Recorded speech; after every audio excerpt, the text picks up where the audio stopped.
It was the Christmas holiday of 2015. My grandparents on my dad's side were flying in to celebrate with us. I joined my folks for the drive down to the airport. The whole way there, I fantasized about what I'd get come Christmas morning. Toys no longer interested me much. I had been promised a mountain bike for my birthday, but it had never materialized. Maybe this coming holiday was my chance for a laptop or even a console. I was 14 that year, and things in my life were starting to change. I wasn't sure about anything anymore, to be honest. Most of my friends no longer had time for me, and I was starting to feel a little bit unwanted. The only times I felt normal was when I was out in nature or locked in my room playing video games. Even then, I knew that second one wasn't really healthy for me, but what was I going to do? I wanted to talk to my parents about it, but I didn't think they'd understand. Their time in school had been completely different. Both were involved in sports and very popular with their peers. My experience was the exact opposite. In my childlike thinking, I thought, how is the prom king going to understand what it's like for a nobody? My grandparents were already waiting at the curb when we arrived. Dad and I helped load their bags into the car. I was looking for any oddly shaped or strange objects, but nothing really stood out to me. The ride home was much like the ride there. I was lost in my thoughts most of the time, only occasionally being interrupted by a question from one of my grandparents. The endless miles of open fields around us were a welcome change. I'd rack my brain attempting to identify the birds that flew by, or the trees that lined the fence lines. The next couple of days were normal. I decided to stay back at home while everyone did their last-minute shopping. I figured that I'd be more likely to get things I wanted if I wasn't sticking around close to them. On Christmas Eve, we all got together around the tree and exchanged our gifts. It was a run-of-the-mill event. I opened my grandparents' packages and pretended I was overwhelmed by receiving the exact same socks and sweater I got last year. Now, I know that sounds ungrateful, but let's be honest here. When you're at that age, the last thing you wanted was an assortment of undergarments. The next morning was what I couldn't wait for. My heart had been set on a bike for the last few years. I'd even shown my parents the exact model I wanted and everything. As my birthday had approached, they dropped hint after hint, but by the time it arrived, it never materialized. I was hyped up beyond belief, and my folks had seen the clear disappointment on my face when I realized I would not be getting it. I barely slept that night. The second the sun broke through the blinds, I was out of bed and down the stairs. My folks were already sitting at the table waiting for me to arrive. I turned the corner so fast, I almost missed it. Sitting right there in the middle of the den was a brand new mountain bike, but not just any mountain bike either. It was the exact specialized one I'd been ranting and raving about for the last 2 years. I was so focused on the bike that I didn't even notice the other boxes under the tree. My mom had to point them out to me. Rather than spend any more time away from my beautiful bike, I ran over, snatched the boxes, and brought them right back to the center of the den. I wasn't expecting much else, maybe some clothes or something, but to my utter amazement, there was a MacBook, along with a set of studio monitors. This was like 3 Christmases wrapped up in one. I knew my parents had felt bad about not getting the bike on my birthday, and decided to spend a little extra this year to make up for it. I spent the remainder of the day alone, enjoying my amazing presents. The weather prevented me from riding too much, but I made the best of the time I did get.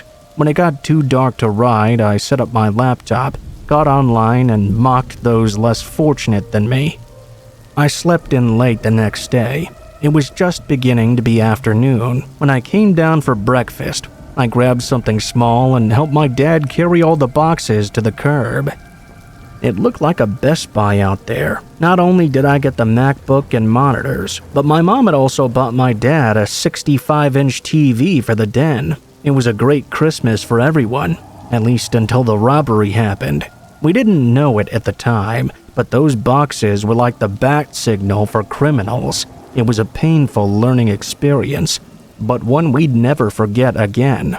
We'd all be tied up and gagged in less than an hour just because of a pile of trash. It was around 2 in the afternoon. I was browsing the internet for cool things to pimp out my bike when all of a sudden I heard a bunch of yelling in the kitchen. I came out and was met with a gun in my face. All I could see was the gun. I froze, and some guy I'd never seen before yelled at me to move. I was too scared, so he grabbed me by the arm and shoved me toward the den with everyone else. They were all grouped together, waiting to be told what to do next.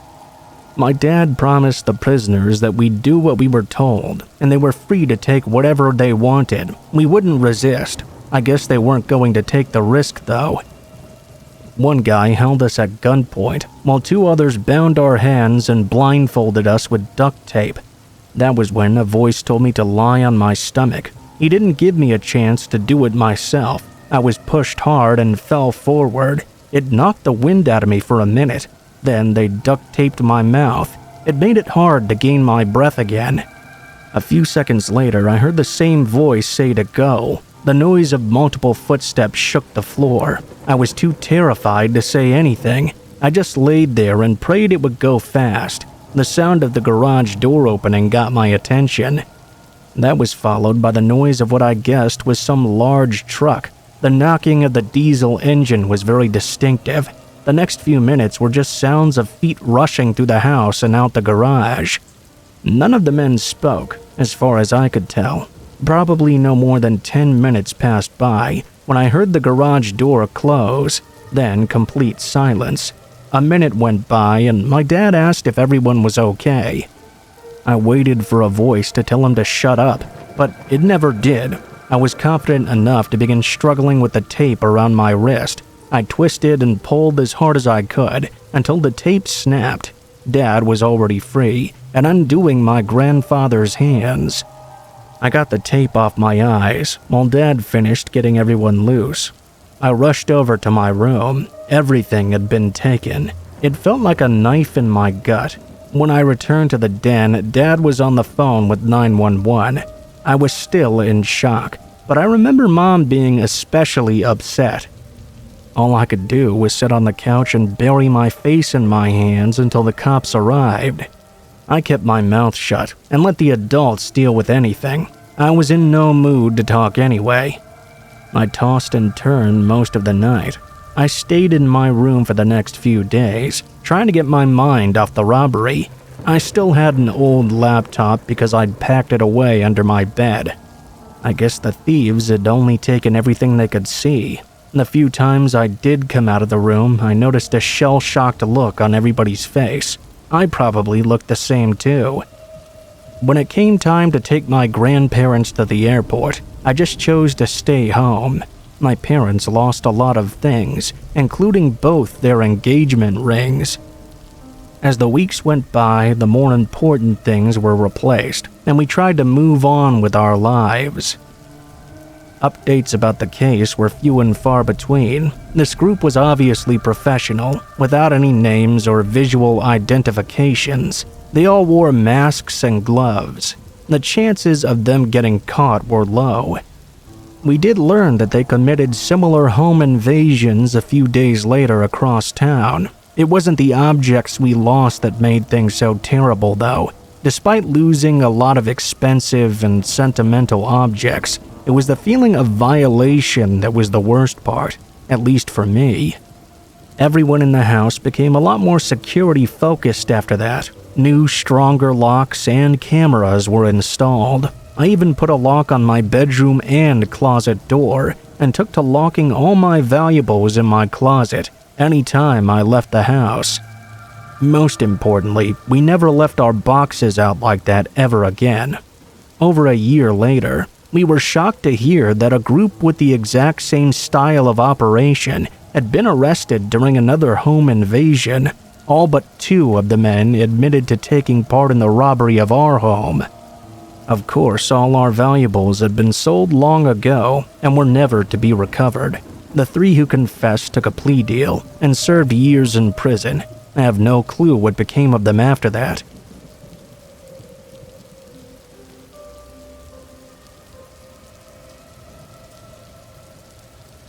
I was working late at the bank at 11 p.m. I was the last one inside.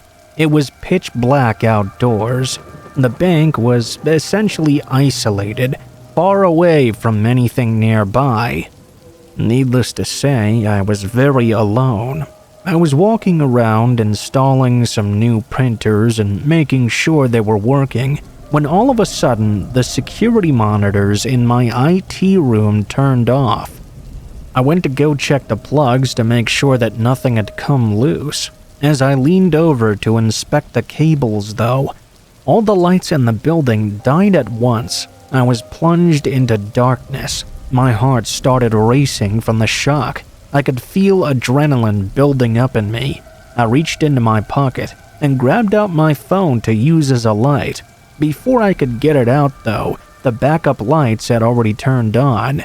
The whole building was now dimly lit by the faint green glow of the backup lights. The lights were fairly weak, but it was good enough to see a bit. I could make out objects in the room, though most things were still in shadows. I left my phone where it was. I decided to forget about the monitors and instead started walking toward the banking hall where all the tills were. That's because that's where the circuit breakers are. I guessed it was up to me to fix this. The bank was built like a bomb shelter, with thick concrete walls and multiple heavy lock metal doors. I have to swipe my ID card multiple times to get to the hall. I was scared that the power would go out again, and I'd end up locked in between 2 doors.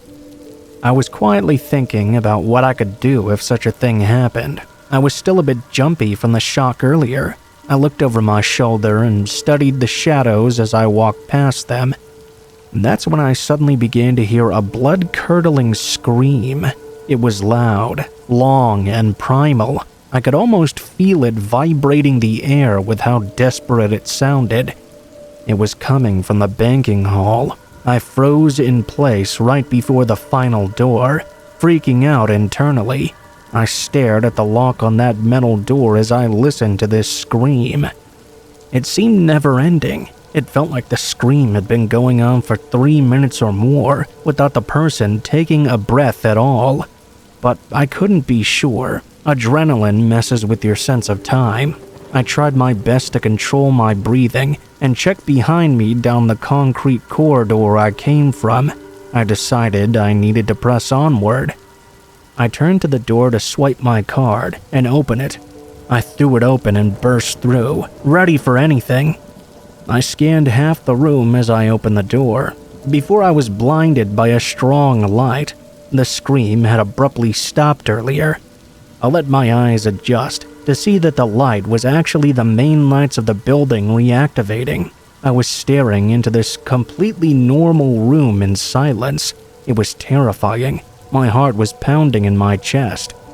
I could still hear the faint remembrance of the screams in my ears.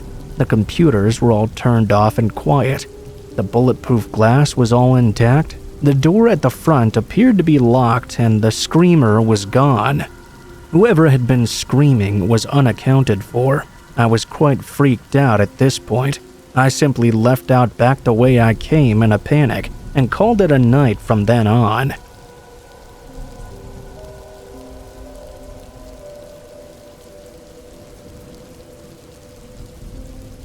The scariest moment of my life happened while my friend and I were camping in eastern Canada. We were both teenagers.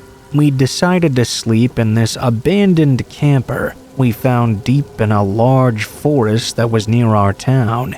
It had been there for so long that a grove of trees had grown around it.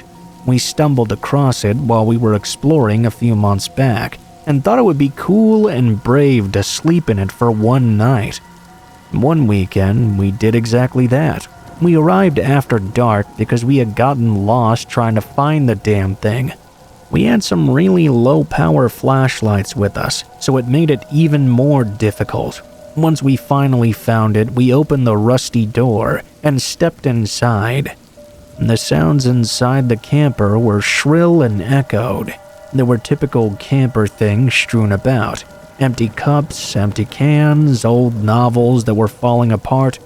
Already tired, we holed up in one end of the camper, where the bed area must have originally been. That is, before the cushions had rotted away to almost nothing. A long hallway stretched the length of this camper, so we could basically see from end to end. In hindsight, this was not a good idea. It was a miserable night. There were several rats living in there. I saw them staring at us from a chewed out part of the ceiling. When the wind blew outside, the camper would shriek and groan. We even thought we heard a bear outside walking around. Still, we pretended to be brave and acted like we were having the best time. We were both on edge, though. At some point, I woke up from a deeply uncomfortable sleep. I sat up to adjust myself when I noticed movement out of the corner of my eye. At the other end of the camper was this small window. As I looked over to it, I began to make out what appeared to be a man's silhouette. He was staring straight at me from the outside. At first, I thought it was a weird shape of a small tree or something, but when I moved to get a better look, the person clearly reacted. My heart was pumping furiously. I woke up my friend immediately, saying someone was there over and over in a whisper. I couldn't take my eyes off the man outside. My friend woke up soon and nodded towards the window. He saw him too. We whispered frantically about who this could be so far out here and why he was staring in at us like this. No joke, for the next 10 minutes he stared us down. The more we looked at him, the more frightened we got. Occasionally he would try to move, but would always keep his eyes locked right on us. Eventually I called out to him, "Hey, do you need something?" No reaction. My friend was braver than me. He decided to shine the flashlight at him. As soon as he did, the man ducked out of sight and disappeared. We quickly got up and packed our things and sprinted out into the dark woods. I looked behind me several times and thought I could see someone crawling around on the ground, but the man didn't try to follow us for long.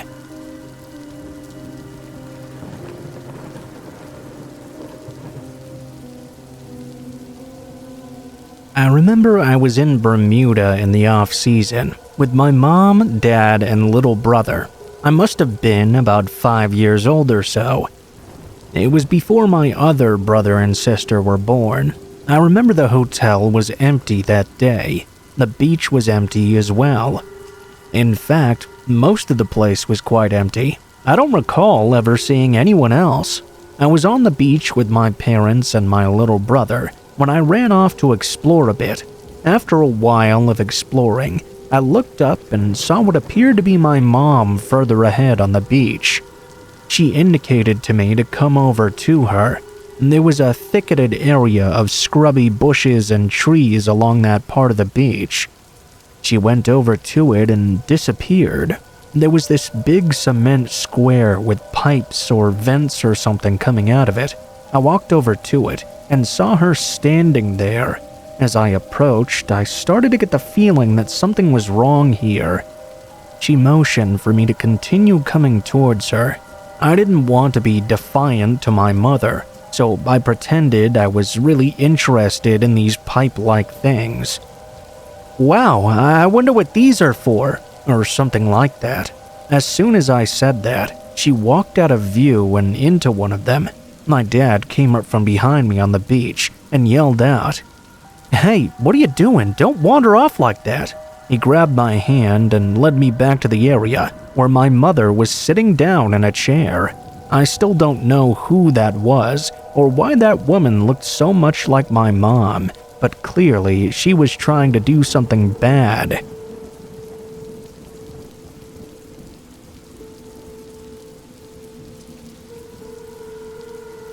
I worked at a campground on the night shift, 12 a.m. to 8 a.m. every night. It wasn't so bad though. I would bring my PS2 and a good game. and game away a good portion of the night, only having to deal with 1 or 2 people on busy nights. It was just me in this little 8x8 shack, with nothing around but darkness. My first week there, the other guy who was quitting told me about this payphone a few feet away from the shack where I worked. He said it would ring every night at exactly 4:17 a.m. It would only ring once, probably just an automated test call, he guessed. He'd never answered it himself. I was working for a few months on that job since that point. He told me that in the middle of summer, so most nights I'd had the window closed. I'd never heard the payphone go off. In mid-August, I started leaving the windows open during the night though, and sure enough, every night, at 4:17 a.m. on the dot, the phone would ring 1 time. The ring even sounded creepy with all the atmosphere around it. One night, I got up the nerve to answer that phone. I set an alarm for 4:15 and went to wait at the phone until it rang. When it did, I picked it up immediately, but there was no sound on the other end, just dead air like someone was on the other line, but wasn't saying anything. I said hello a few times, then hung up. I did this every night for a week, with the exact same results. I didn't think anything of it, and I started to leave it alone after a while. A while later, on the first week of October, I decided on a whim to answer the phone once again. I set my alarm, and when the time came, I answered it. "Hello? Hello?" I then heard what sounded like someone inhaling and exhaling through clenched teeth. The voice I heard was rough and sounded like the person had gargled gravel. He said my name, my complete name, first, middle, and last. It was a voice I'd never heard before. I'll never forget how scared I was in that moment. I was so scared I slammed the phone on the receiver. I rattled some change into the payphone and hit *69. The number had come from California, but I live in Indiana.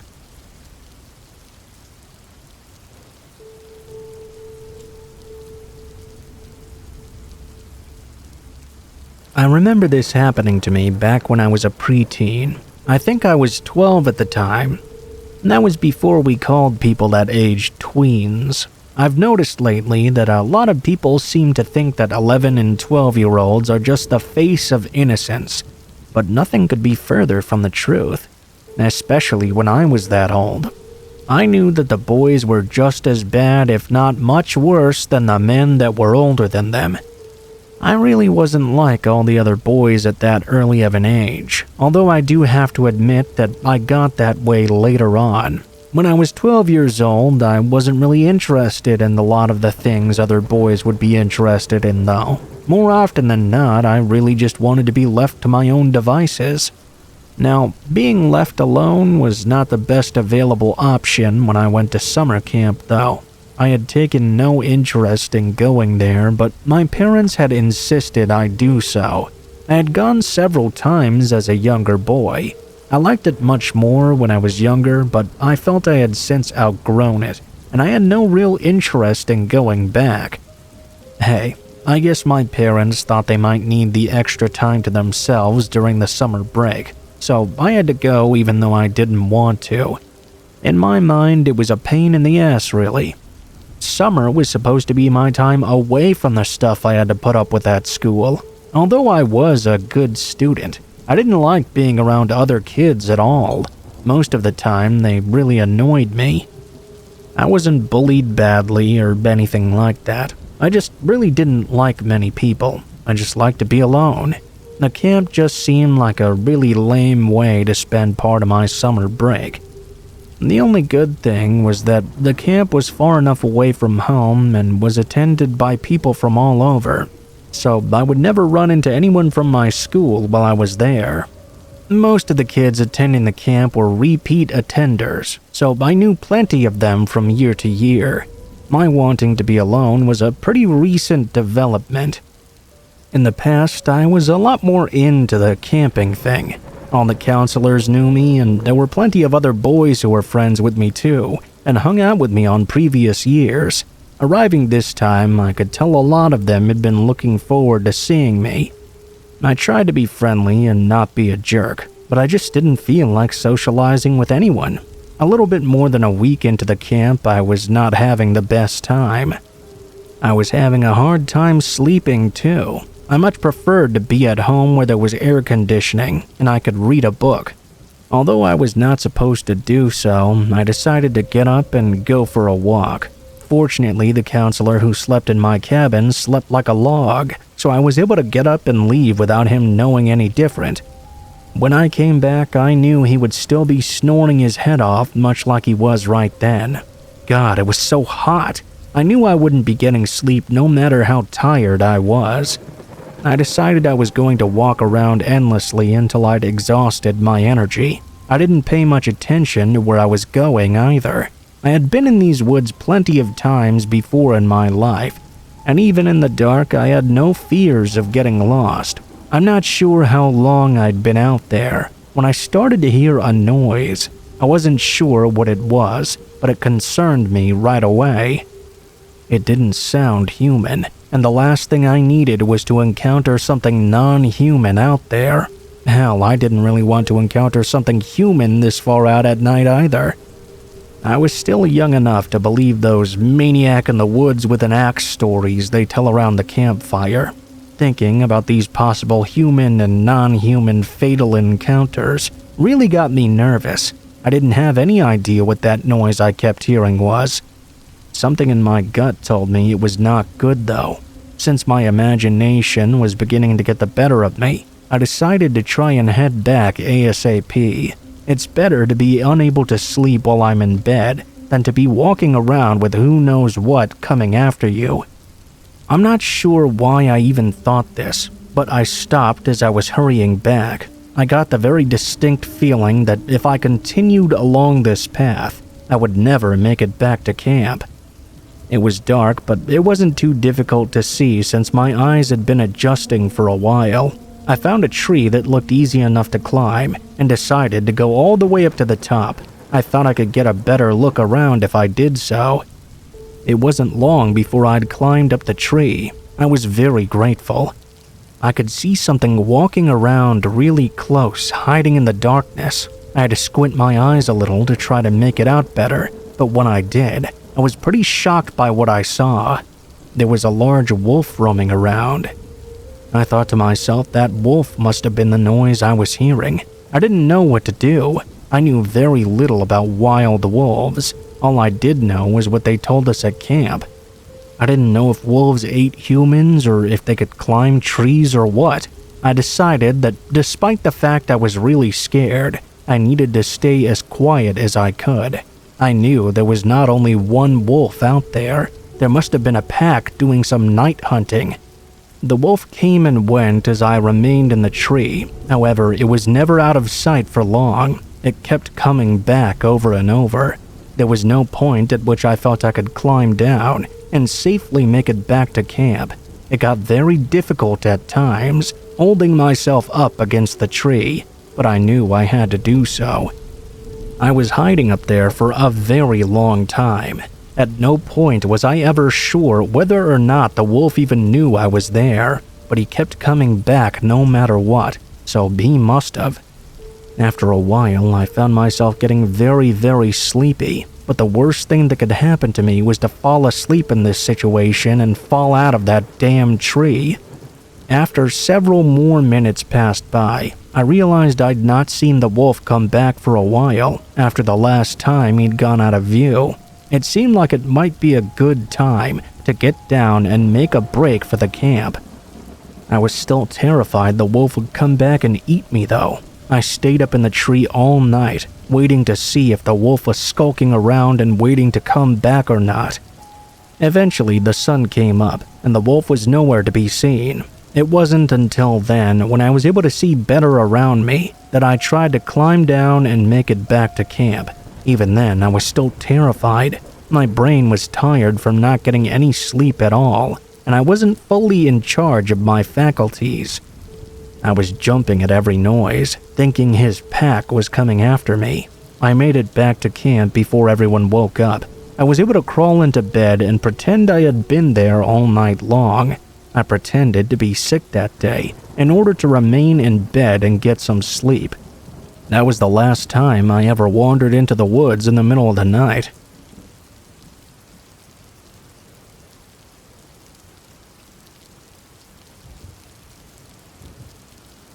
My grandma lived in this big house out in the country. I always loved visiting there when I was younger because it was a much different atmosphere than what I was used to. Although it definitely didn't compare to the country houses the very rich have, it was still a really big and nice house. I often wondered how my grandma lived in such a big place by herself. She had been there as long as I knew, and she seemed really happy to be out there. I can't explain a whole lot about the house. I'm just really not that descriptive of a writer, but just know that it did not have air conditioning in it. It actually didn't really need it though. During the summertime, my grandma would just keep all the windows open in the house. On almost any day, the breeze would carry throughout the whole place, keeping it pretty cool all in all. It was nearly as good and sometimes even better than air conditioning. The house had 3 stories, which didn't include the attic and the fruit cellar. There were tons of bedrooms as well, so when relatives came to visit, there was always room. There were rooms that I had never been in before too. I'll always remember and love that huge house. There was one summer though when I didn't exactly have the best time there. I was pretty young at the time, but I can't tell you exactly how young. I was young enough to remember having an active imagination, which I realized could have an effect on how I perceived things. Being out in the country and being in that big house could really open up your mind to many possibilities, especially when you were a kid. This summer, I was spending a week at my grandma's house by myself. I always liked sleeping in this certain room on the 2nd floor. I rarely ever went up to the 3rd floor of the house, but out of a lack of much else to do, I did go exploring in that area during this week. I even went up into the attic and looked around in there. There wasn't really much interesting, just a bunch of boxes and storage. It was very strange and creepy up in the attic though, and that itself put me into a bit of an imaginative mood. I don't know if it's related, but I mention my exploring because the thing that happened to me just so happened to occur the very same night of that day when I went to explore those new parts of the house. I was in bed trying to go to sleep in the room I always slept in. The window was open and the door was propped open as well. There was a nice cool breeze going through the house. The wind was a little bit loud on this night, so when I first heard something, I barely heard it. It sounded like someone was groaning outside. At first, I chalked it up to the wind and tried to leave it to that. However, I could still hear it even as time went on. As the noise continued to come in through the window, each time it seemed less and less like the wind. I finally knew that it couldn't be the wind at all because I heard someone distinctly moaning for help. No one lived close to Grandma's house, so it couldn't have been a neighbor. There was also no reason for anyone to be in our yard. They would have to be though in order for me to have heard them. It was the 2nd time I heard them distinctly call for help that I decided to go over to the window and see what was going on. Of course, I was nervous. I was downright scared if I'm being honest. I crept over to the window, keeping myself hidden so whoever might be out there couldn't see me. When I got there, I peered over the edge and didn't see anything at first. I could hear the person still calling out for help though. I tried to locate where this voice was coming from. It was difficult to do so and keep myself hidden from view at the same time. However, I did manage to do it. It was very dark outside. I couldn't see anyone in the yard, much less someone that was in need of help. I waited by the window just watching. I waited for someone to yell for help again, but I didn't hear them do it. I was ready to chalk it all up to my imagination and just go back to bed. But then I saw something that shocked me. I noticed a person, appearing completely able-bodied, briefly popping up from behind a tree. He looked up in my direction, probably didn't see me there, and hid himself behind the tree once more. He then began to groan and call out for help again. I moved back from the window and went to the room of my grandma to wake her up and tell her what I had seen. I thought the man out there must have been up to something, and something not very good. My grandma did something I'll never forget to this day. She grabbed up her rifle and rushed out the front door of the house. She opened the door and began to fire the rifle into the air. "There's another one for you if you don't get the hell off my property."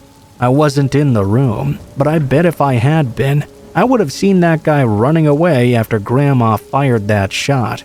I slept in my grandma's room that night because I was still pretty shaken up about the whole thing. My grandma was a hunter, and I knew she was really good with her rifle, so I felt well protected. Later, she told me she saw the guy running off into the woods. I wish I had seen him running from my grandma too.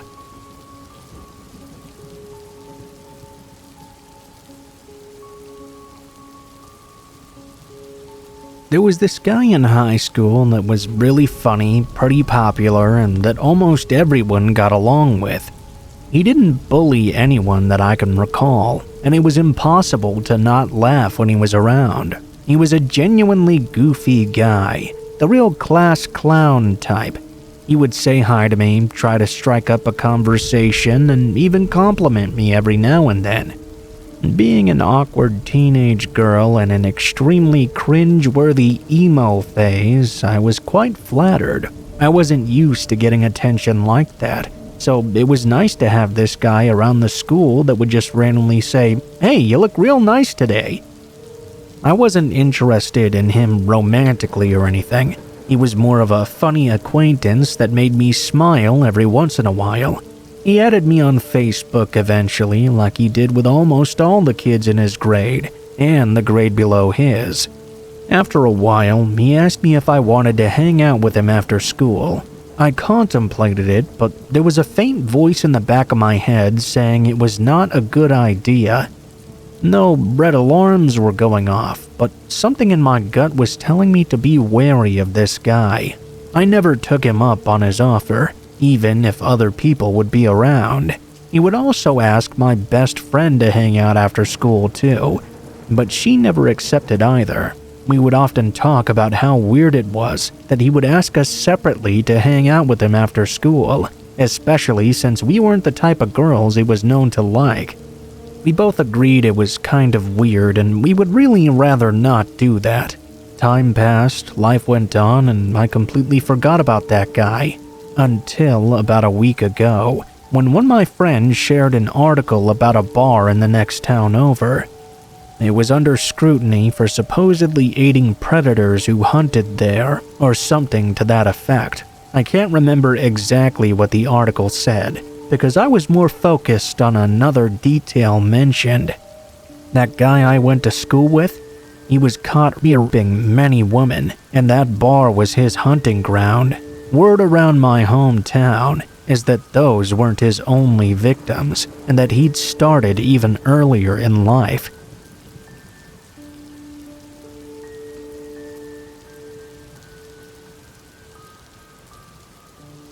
This was about 1.5 years ago. I had just had a farewell party with my best friend and went to bus home.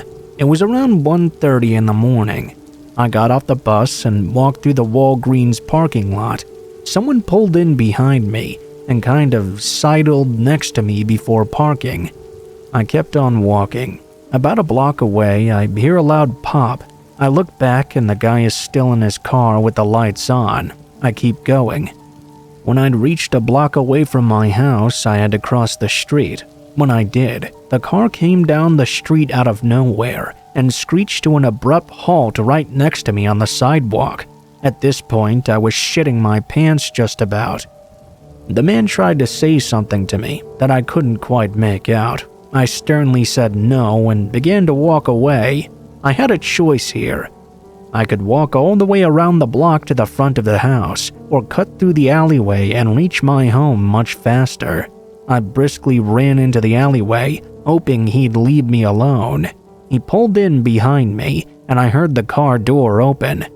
I started running even faster, as fast as I ever had in my whole life. I reached my driveway in about 10 seconds. I immediately burst into the house, screaming that someone had just tried to take me. I bought pepper spray and a knife the next day.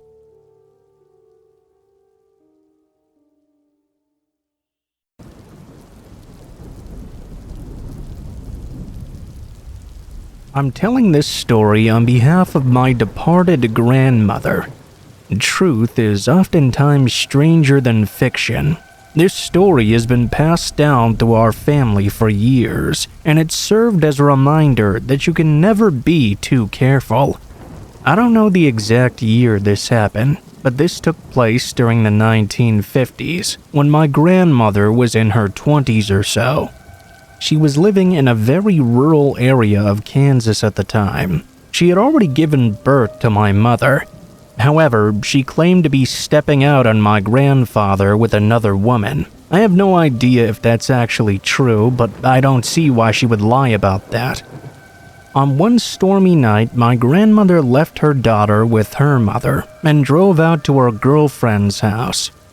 According to her, the two of them had been planning to get drunk and listen to some records together. She arrived at the dark farmhouse in the pouring rain and knocked on the front door, only to get no response back. Back then, when plans suddenly changed, you wouldn't find out until it was too late most of the time. It's not like you could send a text message or call someone whenever you wanted. Figuring that something had happened and she had to go somewhere, my grandmother decided to spend the night in the empty house anyways, so she didn't have to drive back in the pouring rain. She began to search for a spare key. She went around to the back of the house with the wind tearing at her coat and nearly knocking her over.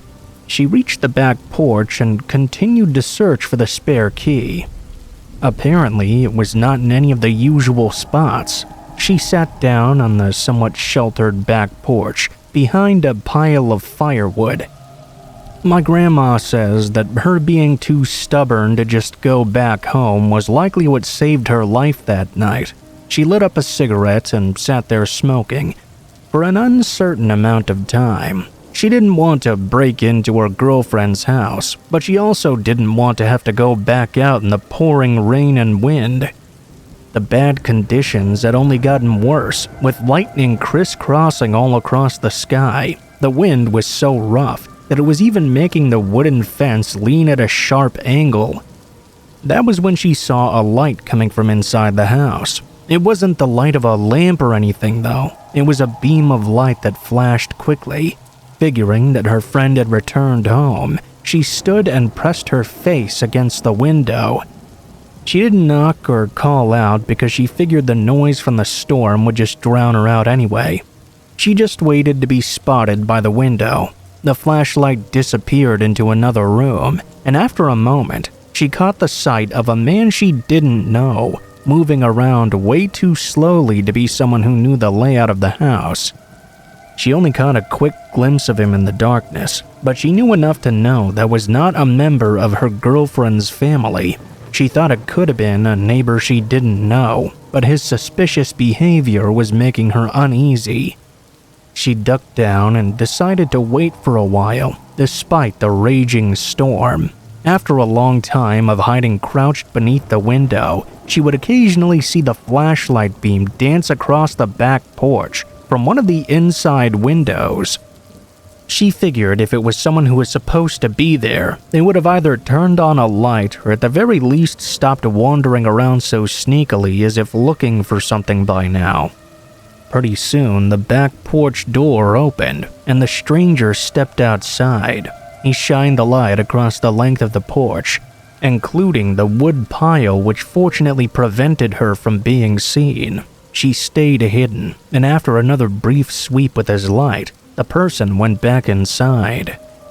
He could have easily discovered her had he decided to be more thorough, but she figured he doubted anyone would be hiding there, given how rough the weather was. She heard the door slam again, and the stranger disappeared back inside the house.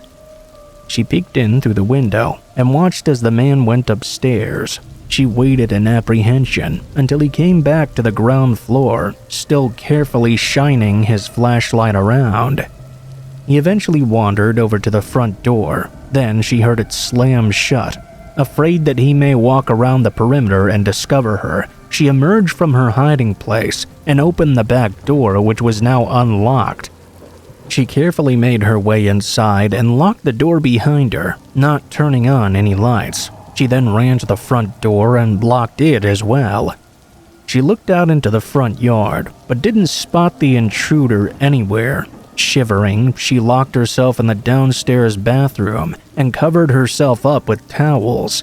She was very aware the man could possibly still be in the house, or even have his own key. After she dried herself off, she risked a quick run up the stairs and locked herself in her friend's bedroom. She tried the light in the bedroom for a split second, just to see if the power was out. It was not. She laid down on the bed and nearly drifted off when a blinding flash came from outside, followed by a thunderous crackling. It really startled her for a moment, but rational thought prevailed. One of the old trees out front must have been struck by lightning. She fell asleep, and the following day she got up and searched the house in daylight. There were still no signs of her girlfriend or her family anywhere. She called her mother and then the police as well. An officer arrived a short while later, and she explained everything that happened the night before. She was unable to get a hold of her friend at all. The officer acknowledged it may have been someone with permission to be in the house, but decided to take a look around anyway. After a while, he called to my grandmother and asked for her to describe what the stranger from the night before had been wearing. She couldn't recall with any real certainty, as it had been pretty dark out. Apparently, a body had been discovered in some of the tall grass of the front yard. My grandmother's girlfriend returned home after the body had been removed from the property. Turns out she had been stranded several towns over because of the road being washed out by the bad storm. The corpse was a man who had been an older friend of the family, but someone who most definitely did not have permission to be in their house alone. What had actually killed him was the bolt of lightning that struck him in the front yard. The man had been carrying a large knife in his hand, which they suspect had attracted the lightning strike. It was suspected the man had come looking for my grandmother's girlfriend, as she had rejected his advances in the past. But when he spotted the strange car in the driveway, he decided to enter the house and find out who was visiting. Now, of course, this is all just a theory, but the family stressed this man would have never been allowed to access the house by himself, and they had nothing of his that he might have been looking for.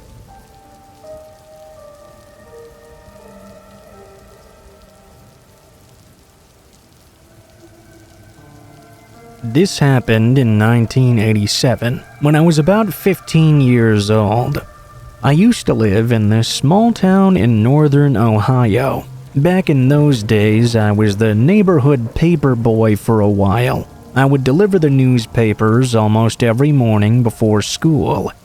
During the summer, I would often ride my bike around to the park or go hang out with my friends down by the lake.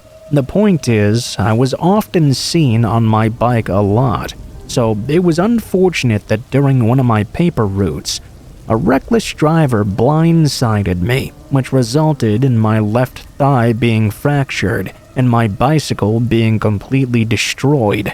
It took me 3 months to recover, and by the time I did, the paper had already hired a new delivery boy. I was left without a bike, and on top of all that, they never even caught the guy who ran into me. There's no real nice way to say this, but my parents are neglectful shits. I stopped talking to them years ago. At the time of my injury, they viewed me as more of an inconvenience in their eyes. The local police department wasn't really much better either. It was pretty much run by a single family who had no interest in enforcing the law at all. They seemed to be more concerned with blackmailing prostitutes in exchange for sexual favors. Nobody really gave a rat's ass that some drunk asshole had nearly ended my life, but what could I do about it? I was only 15 years old. I just had to make the best of things and carry on. Shortly after I was released from the hospital, my friend Kyle invited me over to his house, claiming that his parents were out of town on some business. He had discovered a bottle of Jack Daniels that his father had forgotten to lock away in the liquor cabinet. I, of course, obliged. Unfortunately, I had to walk everywhere without a bike. I knew better than to hitchhike in this backwards town, though. By the time it got to Kyle's, it was around 7 p.m., and Kyle was already pissed drunk, with about 90% of the bottle already gone. After about 20 minutes of sitting on his couch and listening to him drivel on about how he wanted to smash the math teacher, Kyle vomited on the living room floor and promptly passed out. Being sober and obviously frustrated, I decided to make the long trek back home in the dark. Getting out of Kyle's neighborhood was simple enough, but there was this long dark stretch of highway that I had to traverse to get back to my place. Making this trip during the day was no big deal at all, but it was quite daunting at nighttime. There are no street lights on this road, so unless the moon was out, it would be nearly pitch black. It was only a half moon that night, so things were a bit obscured, but you could still see enough of your surroundings to make your way. My house was just off the first intersection you came upon. The rest of the way was well lit from there, but it was a good 3-mile hike to get to that intersection. I was about a quarter of the way when I got this inexplicable sensation that I was being followed. I turned around, only to see what appeared to be a dark figure standing in the middle of the road. They were barely visible in the moonlight, and they appeared to just be standing there. I figured it was one of the many drug addicts that lurked around these parts. I quickened my pace and scolded myself for forgetting my pocket knife, which I usually always carried on me for protection. I didn't want to show that I was afraid, so I didn't walk too fast. I also wasn't exactly taking my time either.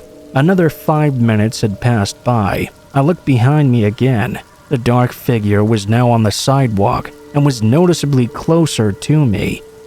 I want to point out that as I turned around, the figure was just standing there. It was not apparent that the figure had been running or even walking towards me. It was almost as if every time I would turn around, they would immediately stop and stare at me. Now, obviously, this is not the type of experience you want to have when you're walking home alone in the dark. I wasted no time in speeding towards the intersection. It wasn't until the lights came into view that I heard a sudden pounding behind me. Something inside me told me not to turn around, but I couldn't resist. My worst nightmare was confirmed. I saw the dark figure now barreling towards me.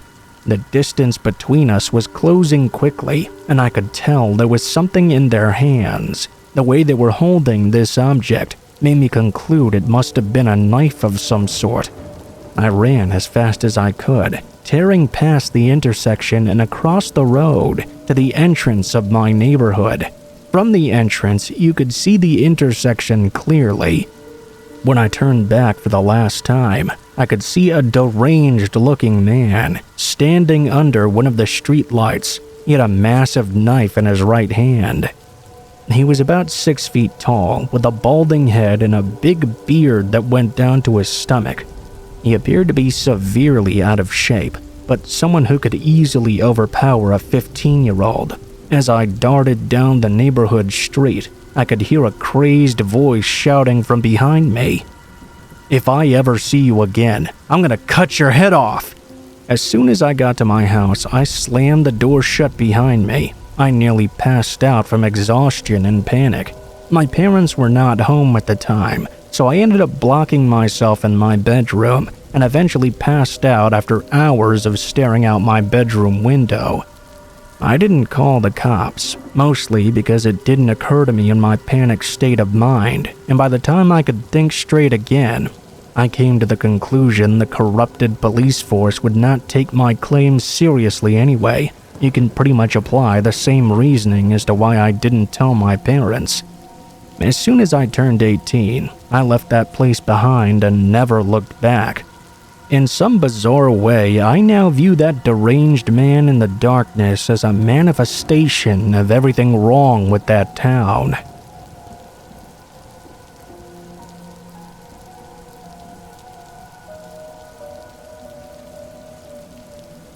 I grew up in the village of Dunning, Nebraska, and I have very fond memories of that place. Simply put, as I started getting a bit older, I soon realized there was no future for me there. I enlisted in the military when I was 19. Growing up in Dunning during the 1980s is something I would say was akin to a setting in a Stephen King novel. You had your religious nutjobs, your wisecracking town folk, and an atmosphere of isolation. And that's not to say the town was inherently creepy or anything. It was just the sort that seemed cut off from the rest of the world. Definitely not a place for social media influencers to visit or anything, because if you're not into outdoor activities, you're going to be very bored there. To the east of town is the Nebraska National Forest, which our family would often visit when I was a kid. Being such a close-knit community, I was pretty much friends with all the other kids my age. Something we often enjoyed doing together was going fishing in the nearby rivers. I recall that my school was taking a field trip to the National Forest, and I couldn't attend for some reason or another. I can't seem to remember if it was because of poor grades or bad behavior, probably a mixture of the two to be honest. When I got out of school that day, I was pretty much the only kid left in town. This was one of the rare times where I would go fishing by myself. As soon as I got home that day, I quickly finished my household chores before packing up my fishing gear and setting off on my bike. My friends and I would usually fish in the river because it was very close to town. However, since they weren't with me on that day, I decided to head down to the Dismal River, which ran along the west side of town, before merging with the other one. It was sort of on the outskirts of Dunning. To give you a bit of the lay of the land out there, beyond this river was a no man's land in every sense of the word. Aside from a few residential properties, there was absolutely nothing for miles on end but hills and trees. I spent about 30 minutes casting my line, but I wasn't catching anything, much to my dismay. I relocated my operation a bit upstream, towards where the two rivers intersected. Suddenly, I could feel a dense pressure in the atmosphere. I'm sure most of you can relate. That creepy, unnerving feeling you get when someone is watching you. I did my best to ignore this feeling and continue fishing, but there was something that kept drawing my attention towards one end of the dead trees, situated about 30 feet from the riverbank. The exact year was 1988, when the entire country was experiencing droughts that caused many trees to die off. I began to smell something foul in the air. It was a thick, putrid stench like something had died and been decomposing in the sun all day. Strangely, I did not see a single vulture or scavenger around. Usually, they would be swarming any animal carcasses shortly after they died. Curiosity got the better of me. I set my fishing rod down and went to investigate these weird trees. As I approached, I noticed a hole in the ground, like someone had dug a grave or something and forgotten to throw the dirt back over it. As I got closer, I could feel goosebumps go up and down my arms. Once I got close enough, I peered down into the hole. I'll swear until my dying day that this is what I saw there. There was the body of a young girl laying at the bottom of this hole. I vaguely remember seeing a mangled nightgown wrapped around her body. They appeared to be 12 years old. I didn't scare easily, but this sent me fleeing back to town with tears in my eyes. By the time I arrived back home, my dad was home from work as well. I told him in between my sobs what I had seen out there. My dad was very good friends with one of the deputies at the Blaine County Sheriff's Office. He immediately called him and relayed to him what I had seen by the river. Me and my dad met 3 Blaine County deputies near the spot where I had seen the corpse. They even brought a trained canine along with them. But even after hours of combing through the riverbanks, they could not find a single thing. I was scolded by my father for making up stories, and that I should never waste the police's time. As punishment, I was not allowed to go fishing for months after this incident. That really sucked because there wasn't much else to do around there.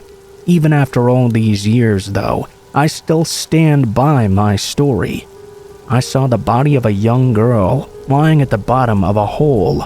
I didn't have a wild imagination as a kid, and I may have misbehaved every once in a while, but I would never make up a story about seeing something that awful. The smell, the position of the body, the dirty nightgown. I remember too many details for this to be some kind of imagination. The only thing that I can guess is that either whoever did it returned to take the body away, or the sheriff's office for some reason covered it up. The hills of Nebraska surely have their secrets.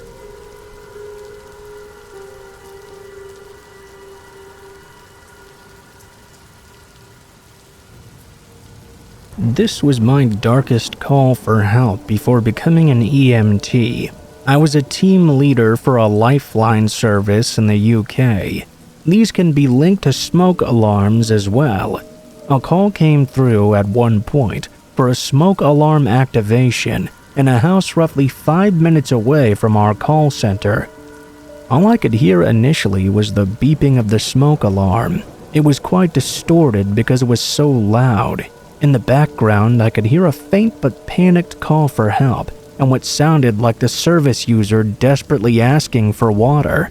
I obviously called the fire service and kept the call open. I listened as this roaring sound gradually got louder and louder, and then I could hear a crackling and popping sound, probably the windows exploding from the heat. I'm not fully sure. I then began to hear the most horrific sounds I've ever heard. I'm not sure how to explain it to do it justice, but it sounded like a man faintly screaming and making gurgling, panicked sounds. After several minutes of listening to this and repeating instructions for him to get outside, I could hear respirators and the beeping of the fire service radios. At this point, I decided to leave the call center to be run by my colleagues and drive out to this house to see what was going on. I thought surely they must have rescued the man, but I was in denial about what I'd actually heard. To my surprise, once I arrived, the fire service told me they hadn't found anyone. About an hour later, I was informed they'd found a body. This man was a wheelchair user. He was found right next to his wheelchair by the back door, locked inside the house. I had to go to a coroner's court to explain my involvement. This is where I learned the man was a smoker who regularly lit his cigarettes with matches. He also used paraffin-based cream for his skin. He'd lit a cigarette and dropped the match under his knees. That accidentally set fire to his own body. The man was so burnt he had to be identified using dental records. The cries for help and the noises of him gurgling and screaming as he burned to death still haunt me to this day. In fact, I'm not even sure if it was him gurgling or his skin bubbling up. I can't get the image of what it must have looked like out of my head.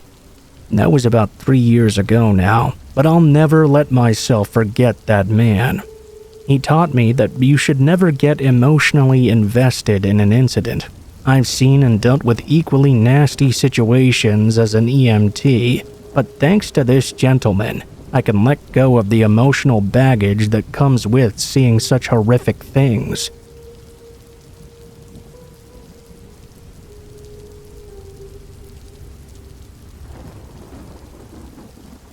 I'm a delivery driver for Amazon. Several months ago, I had a really weird experience. The route I was driving went through mostly one city, and as you know, countless people use Amazon Prime to buy items. I often found myself delivering to a lot of the same houses, time and time again. A lot of them blended together for me because they all looked so similar. But there was one house in particular that I really remembered. It was a pretty average neighborhood. The street was quiet and there were lots of houses on both sides. Most of the houses had about the same size front and back yards. I delivered to one house sort of about halfway down the street, which had 2 floors and this gigantic tree out front. Whenever I delivered a package there, I would walk up a driveway that was in the middle of the front yard, leading to the front step. I would then set down the package on the front step and go back to my truck.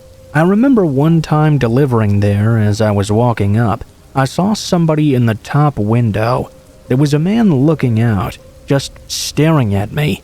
It was really creepy, because the way he was staring at me was very intense. His eyes were practically bulging out of his head. I saw him walking up and was instantly weirded out by it. After I dropped off the package and walked back, before I got inside my truck, I decided to take another look. He was standing there staring at me. The guy was tall and thin, and that's about all I could really tell. Several days later, I had another delivery to the same address. I only realized that it was the same one when I saw that strange guy again. He was in the same place, looking through the window and staring at me at the very same way. The next day, he had another package. He did the same thing. I thought this guy was quite strange. Then, a few days later, I had another delivery to make there. By now, I knew exactly which house this was. I was already expecting to see the guy staring at me. I looked up to the window, but he actually wasn't there. That was a change of pace. However, as I approached the front door, I saw a piece of paper was taped to it. I started to read it. It said, "Please deliver the package to the back door today. The gate is open." There was an arrow pointing to the left. I thought that was quite weird. I wasn't sure why they wanted the package at the back door. I looked past the weird behavior of the guy. Maybe it was a more valuable item I was delivering this time, or maybe one of the packages had been stolen in the past. I walked to the left and saw that at this property, the entire backyard was all fenced in. The fence wrapped all the way around to connect with the ends of the house. It was also about 7 feet high and made of solid material. You couldn't see inside at all. As I walked through the gate, the backyard was pretty normal looking. Just grass, a few trees and plants scattered around. I walked along the side of the house until I got to the back door. I set the package down on the ground right outside of it. I started heading back for the gate, but once I got there, the gate was now closed. I tried opening it, but I couldn't get it open. It was like somebody had locked it from the outside. I walked to the other side of the house to see if there was another gate. Sadly, there was not. I was walking back to the first one when I saw the man was now standing outside the back door. He was just staring at me. My heart started racing. I wasn't exactly sure what to do. "Hey, I tried going back out that gate, but it won't open." The man didn't say anything. He was not staring at me as intensely as before, but he was sure coming across as very strange. He pointed to his back door, which was wide open. He signaled for me to go inside his house. I didn't really want to, but I also didn't know what else to do. I walked forward and went inside. The man followed me in. When I got inside his house, it was pitch black. Almost every window was covered up. All the lights were off as well.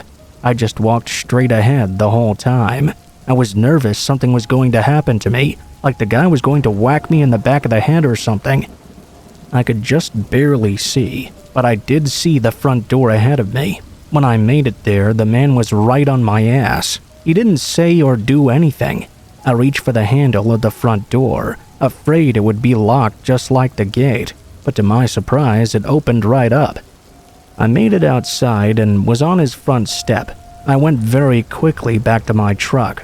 When I was almost there, I turned around and looked behind me. The man was still inside the house, standing just inside the door. He was staring at me and smiling the creepiest smile I've ever seen. I got in my truck and drove to my next delivery, trying to calm myself down.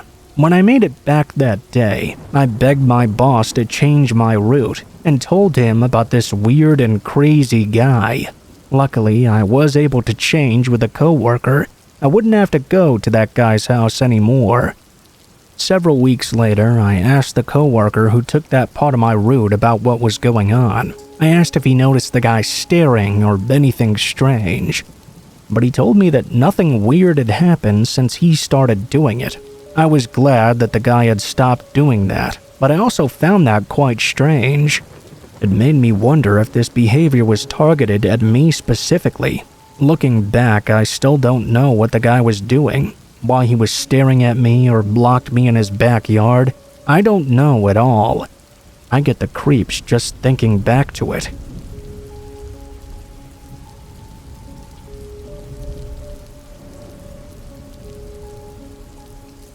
This happened when I lived in a 2-story apartment. It was about a 30-year-old building. It was in a great location right by the train station, and the rent was cheaper than all the other buildings in town. Naturally, the living conditions were poor, and the other residents weren't exactly high society. There was an old man who seemed to spend every waking moment coughing or clearing his throat as loud as possible. There was also a foreign couple who would fight during all hours of the night in their own language, which I didn't even understand.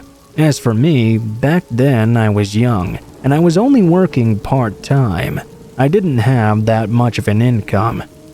At some point, something strange started happening. It wasn't that big to begin with. I remember thinking one day, I'm sure I didn't take out the garbage, but the bin was mysteriously empty. Seriously, was someone stealing my garbage for some reason? I asked myself. I realized how dumb that sounded, so I put it to the back of my mind. When it happened again, I was a little concerned to say the least. Who was coming and rummaging through my garbage? Why would someone even do that? It was weird, but not that much of an inconvenience. It only started to get really spooky when some of my underwear went missing. Then, a couple of days later, I woke up to find the dirty dishes in my sink had all been washed. I definitely did not remember doing that. It was extremely weird. I began to question my own power of recollection. One day, I came home from work a little earlier than usual because I wasn't feeling all too well. I unlocked my door, and that's when I caught my first sight of her. There was a woman I'd never seen before, sat at my kitchen table and licking a pair of my chopsticks. I was so shocked I immediately left without saying a word. One of my neighbors called the police for me, and they arrived pretty quickly. I explained what happened, and they went to investigate. While I waited outside, I heard a woman scream in there. After a few moments, she was brought out. They were clearly placing her under arrest. The next day, the police called me to let me know what was going on. The woman they had arrested was one of my next-door neighbors. She lived all alone, and I was told she was suffering from some sort of mental illness. She was in the hospital now, getting some treatment. Because the apartment block was so old, she'd managed to dig a way into my apartment through the adjoining wall. She would stand on her wardrobe and push a panel aside, then climb through the hole into my apartment. She told the police the reason she'd done this was because she was obsessed with me and wanted to have me all to herself. I found this quite hard to believe, since that was the first time I'd ever laid eyes on her. She had long dark hair and was so skinny. The officer told me it would be best if I moved, since they couldn't arrest her on account of her mental disorder. It did worry me that one day she might come back. Luckily, a friend let me stay with him for a while. I went back to my apartment to quickly box up some of my belongings. It was about a half a year later. I was finally getting around to sorting out some of my old stuff from inside those boxes I'd packed up.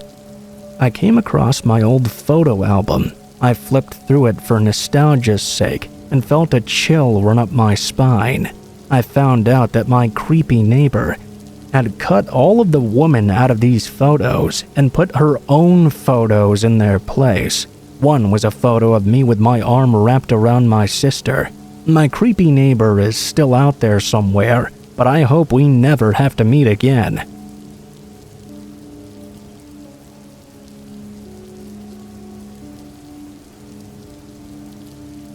This happened when I was a university student. I rented an apartment and lived all alone back then. I'm not the kind of guy who believes in ghosts or supernatural experiences, but something at night would always wake me up. I would hear this really odd sound. It wasn't something I could blame on electricity or street noise outside. I thought it was definitely coming from inside the room.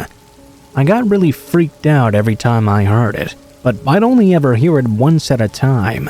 It kind of went to the back of my mind for about a week or so, until I began to hear it again. This time, I didn't hear it in the dead of night though. It was only about 9 o'clock or so. I was already in bed and wasn't feeling that great.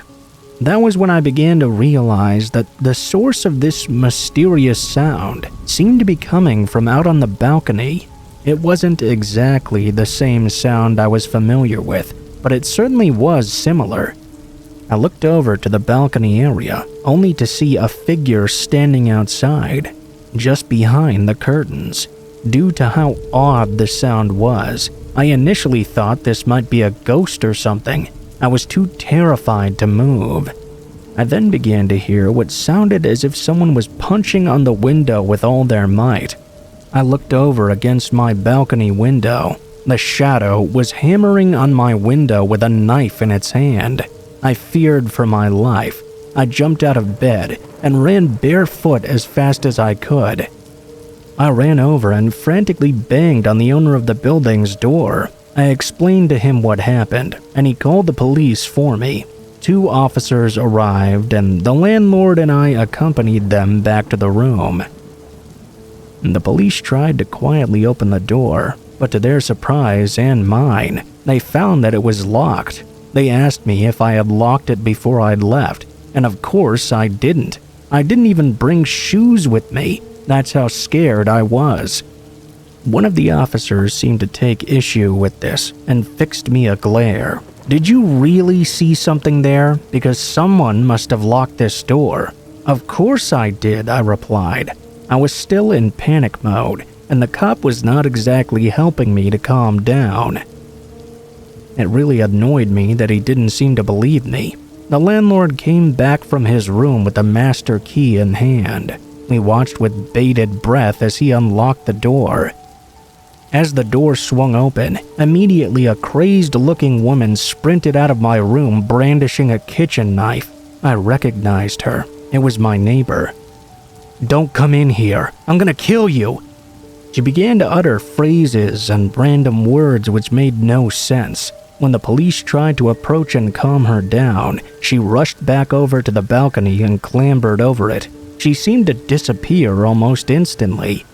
I thought in that moment that she must have fallen. I lived on the 2nd floor, by the way. I heard a dull thud. We all hurried to the balcony and looked down. She had jumped down and gotten the knife stuck in her thigh. She was writhing in pain, or perhaps it was anger. That was by far the scariest thing that ever happened to me. If I hadn't run to the landlord's apartment, I don't know if I'd still be alive today. I later heard from the landlord that the noise I'd heard in my apartment before that fateful night was probably coming from her room. It was right on the opposite side of mine. They'd found slashes in the wall facing my room. I still don't know why she did all of this, but I'm happy to hear she's getting some help. Hopefully, she won't be a danger to anyone out there once she gets it. In the 3 months I had lived next door to her, we had only ever exchanged greetings to each other in passing, and I knew nothing about her at all. 3 months ago, I was a normal person, and so was she. So be careful out there. Don't forget to ask yourself every now and then, how well do you really know your neighbors?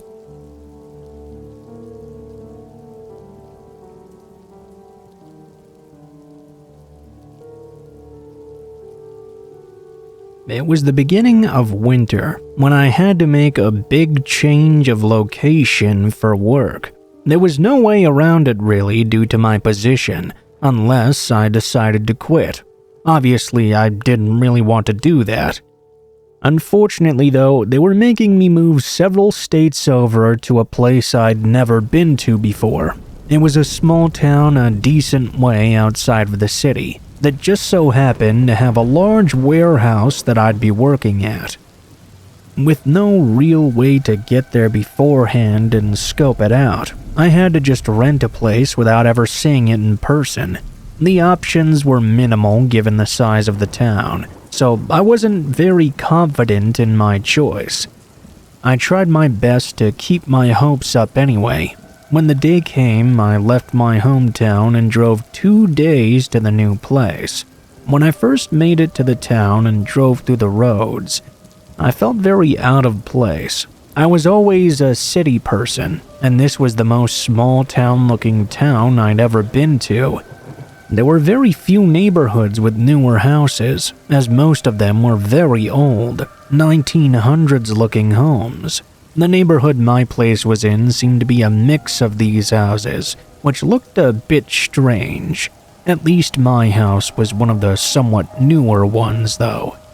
I parked on the side of the street and walked up the driveway, which had a shipping container in the middle that was delivered with all my stuff in it. I opened up an envelope with the house key in it and unlocked the front door.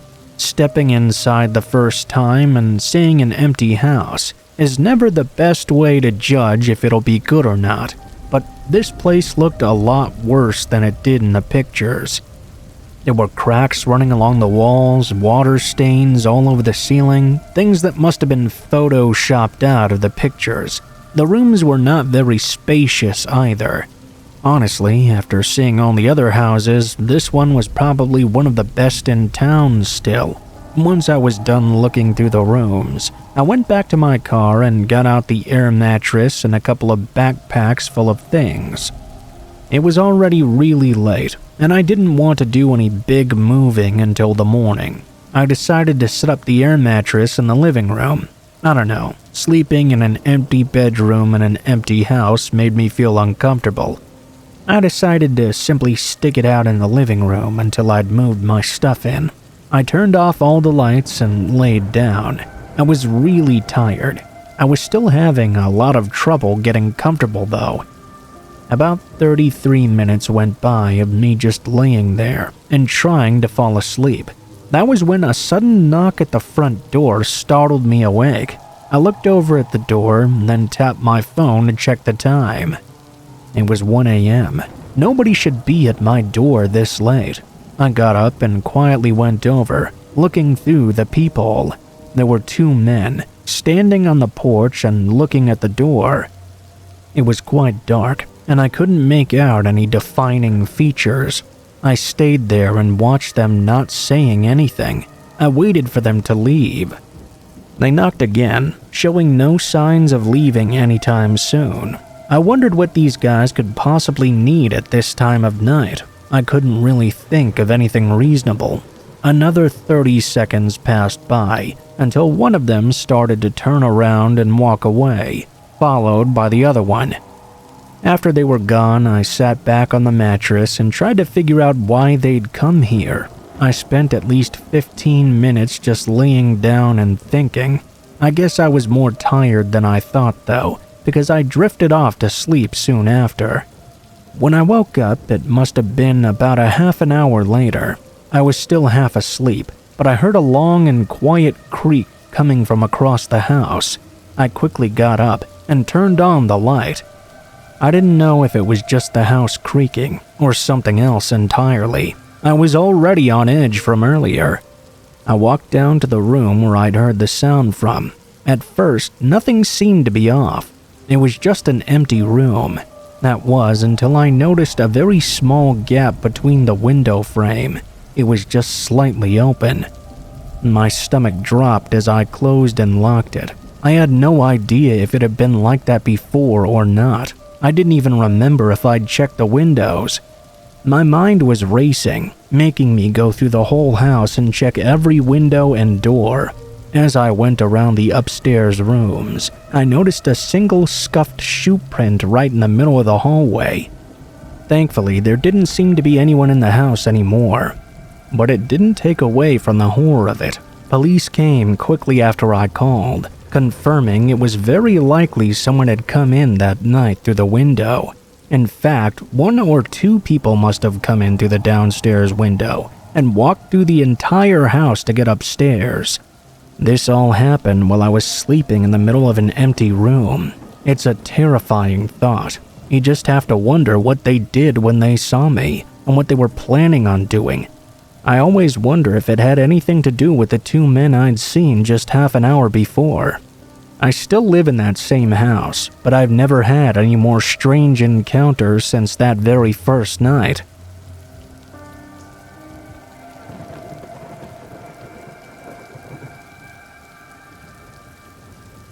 This happened back when I was about 17. For reference, I'm a woman. My story may not be quite as scary as some, but I'm writing this as a cautionary tale. I was on my way home from school. Normally, I walked 95% of the way there with my 2 friends. They turned off 1 block before I got to my house. This day, though, I was alone. They had both missed school that day. I'd like to state that I was taught to always be aware of my surroundings. My parents were always on me about being safe, especially my mom, so I didn't walk around with my headphones in or anything like that. My neighborhood wasn't bad or anything, but being a woman, you know that you can never be too careful, especially because I was all alone. On most days, I was alone when I got home, and then I would walk across the street to grab my little brother from school when he got out. But that day, my dad was home. His car was in the shop and Mom was at work, so there was no car in the driveway to signify this. When I came home, I came in like I always did, and tossed my book bag on the floor. I didn't even bother to lock the door behind me. I just walked into the kitchen like always. I remembered my dad was home, so I yelled out to him that I was back. I don't even recall him answering back. I just went back in like whatever. I was half paying attention anyway. My dad walked in just as the phone rang. It was the neighbor from across the street, who I'll refer to as Patty. She was quite a nice lady that we had known for years now. Her whole family lived in the 2 houses across from us, all really solid people, and we always looked out for each other, helped each other out whenever we could. That was the way it should be, but rarely is nowadays. She asked my dad immediately if I was okay. He responded with a confused, yeah, why wouldn't she be? Patty told him that she'd seen 2 men following me all the way into the yard as I came in from school. She couldn't see them when I went up to the door, but she said they had been behind me, hiding behind things and stalking me, always just a few feet behind. They hurried out of the yard about a minute or 2 after I entered the home. I'm guessing that was about the time I went inside and yelled out to tell my dad I was home. My dad asked if she saw which way they'd gone. Patty said they'd walked around the corner and made a right. My dad thanked her and hung up. He told me that someone had followed me home. He also grabbed up his keys. I was so confused. It took me a minute to understand what was happening. My dad told me to lock the doors, and then he took off. I was so scared. I didn't want something to happen to my dad if he caught those guys. God knows what he would have done to them, or what they might have done to him if they by some chance had weapons or something. He came back a short time later. He told me that he'd driven around the neighborhood a bit, and even stopped by Patty's to ask what they looked like, but nothing came of it. I'm telling this story because I want to remind people to be cautious, especially women out there. I really thought I was being careful, but apparently I wasn't careful enough. Make sure to glance around you while you walk. If you pass by someone, make it a point to look them in the eyes and let them know you see them. Please be safe out there. I know I was lucky that day. Any other day it might not have been the case.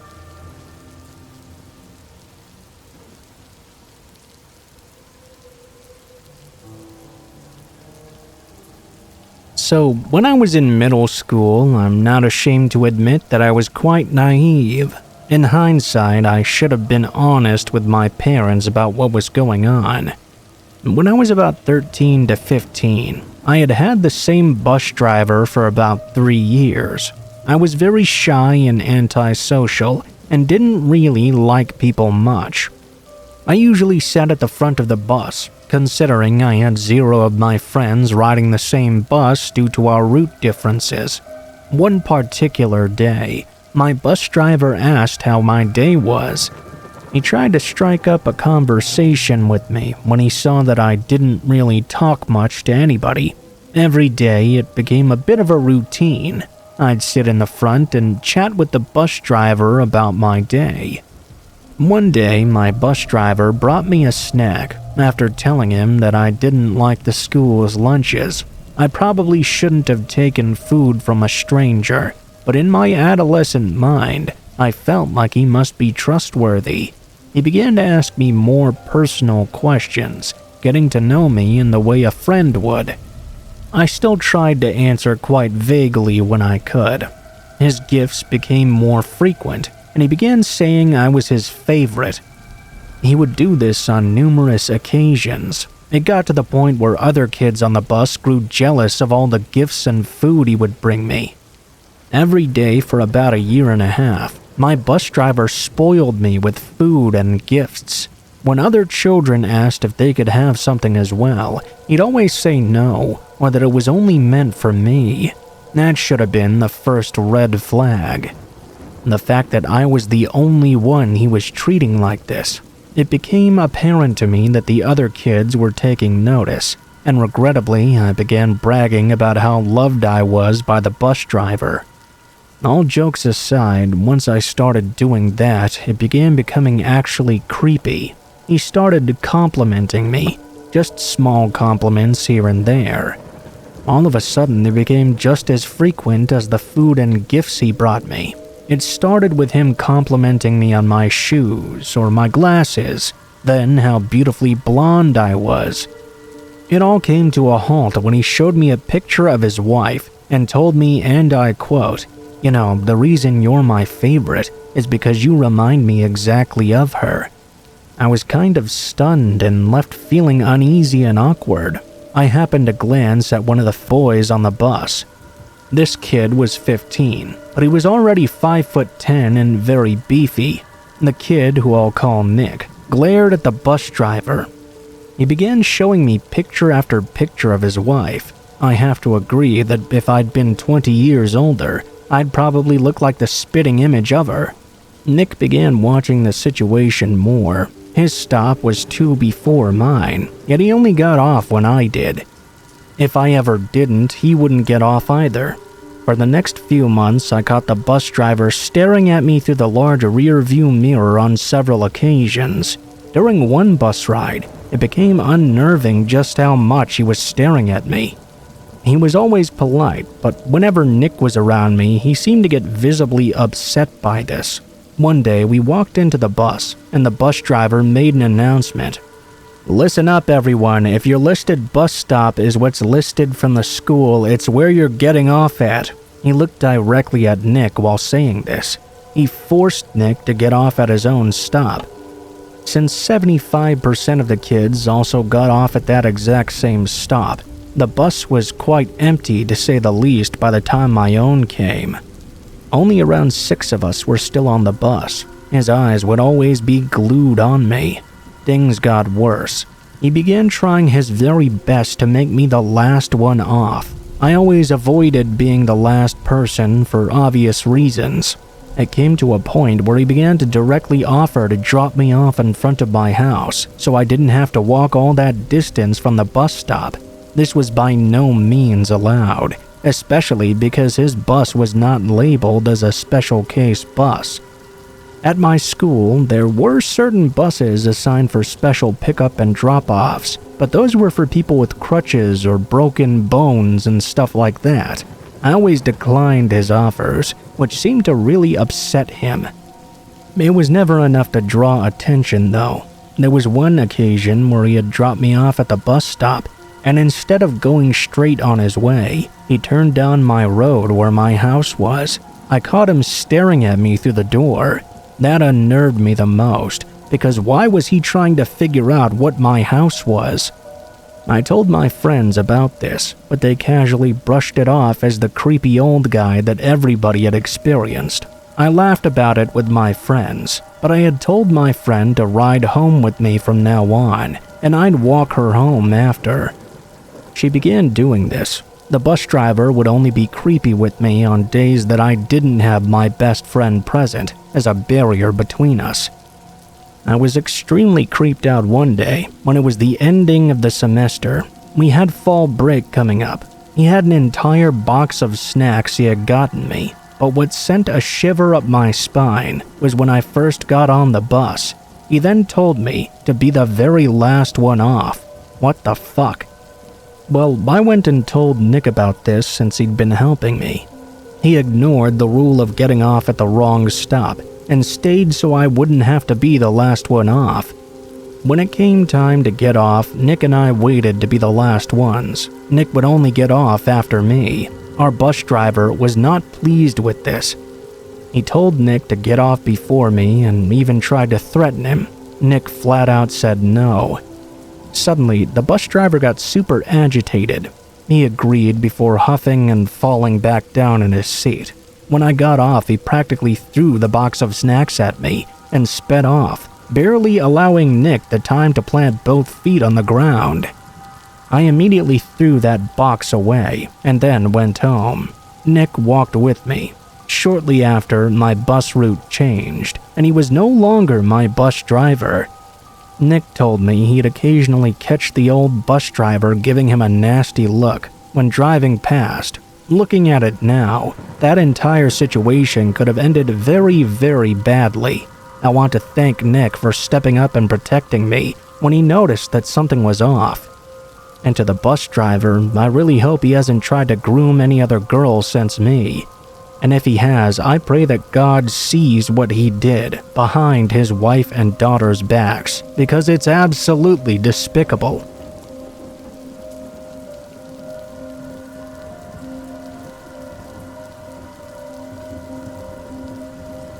I moved into the neighborhood a few weeks before the 2015 school year started.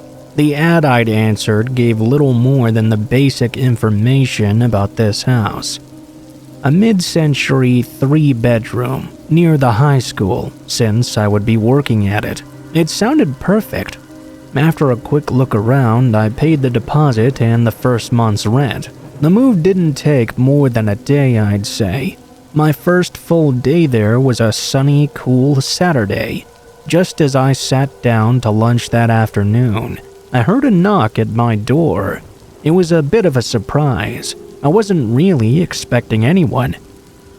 Upon opening the door, I was greeted by a small group of elderly people. They had bright smiles and held covered dishes in their hands.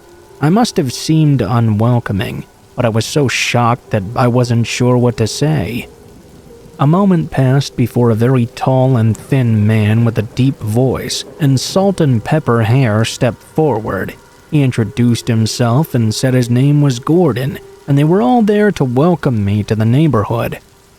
I couldn't think of anything else but to just welcome them all in. We all grouped together in the living room. My guests found their seats where they could and introduced themselves. Meanwhile, those who'd brought food opened the containers and began dishing them out.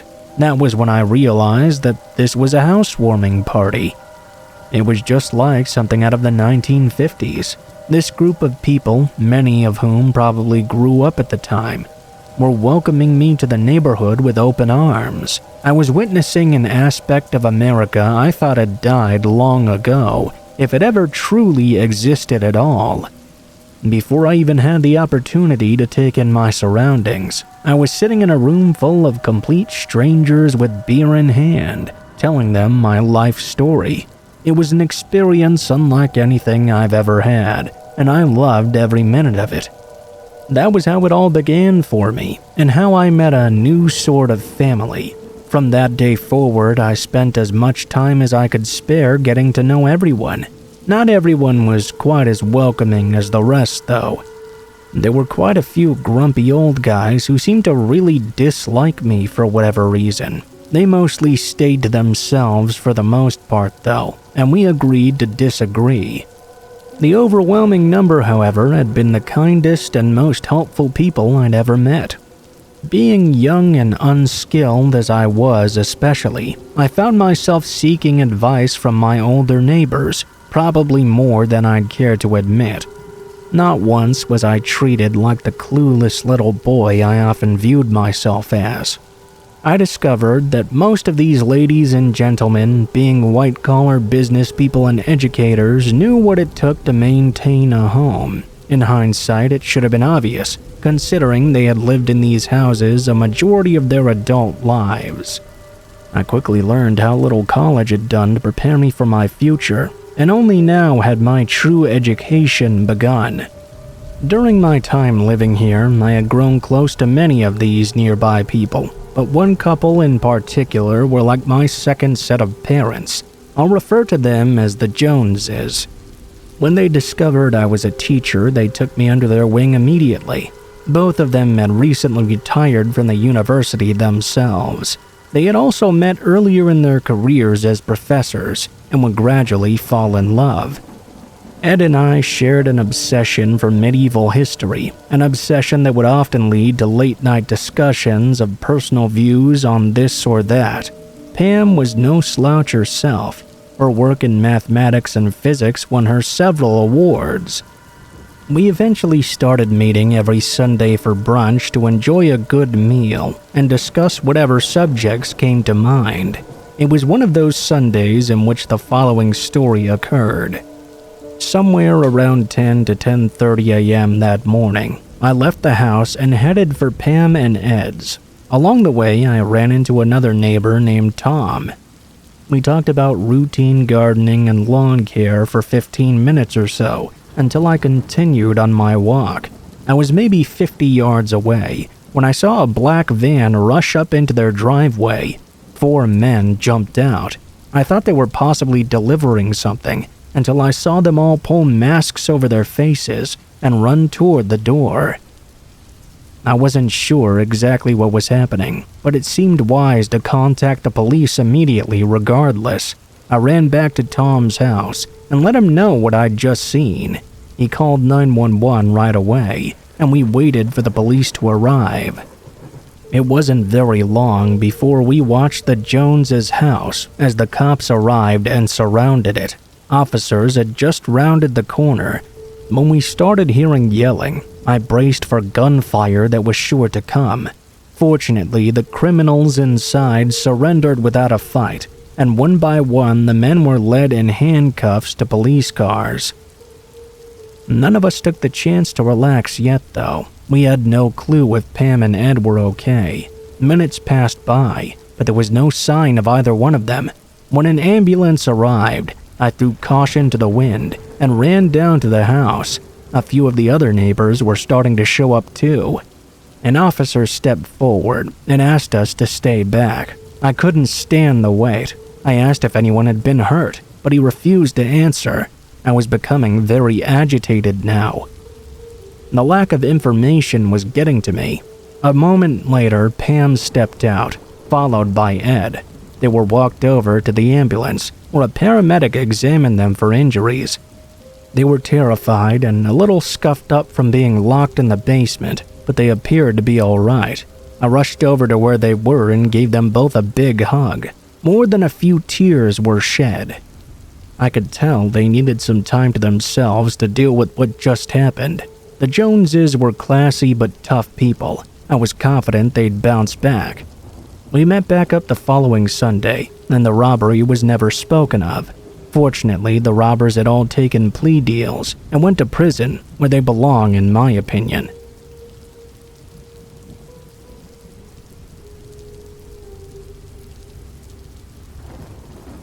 When I was 23, I got a job at a gas station near my apartment. There was a guy about my age who used to always stop in and buy things, like beer or papers. He and I would talk about our common interests, and we soon discovered that we actually had a lot in common. Eventually, he asked me out, and we began seeing each other outside of my work. It wasn't anything serious until his roommate moved out. At this point, he invited me to move in, and I accepted. Now that we shared the same place, the relationship grew into something more. Even though I had my own bedroom, I slept in his bed with him most nights. My room wasn't much more than a big closet for my clothes. After 6 months passed by and our third roommate left, we chose not to look for someone else to replace him. This did present something of a problem, though. Without his income, we had to figure out another way to pay the bills.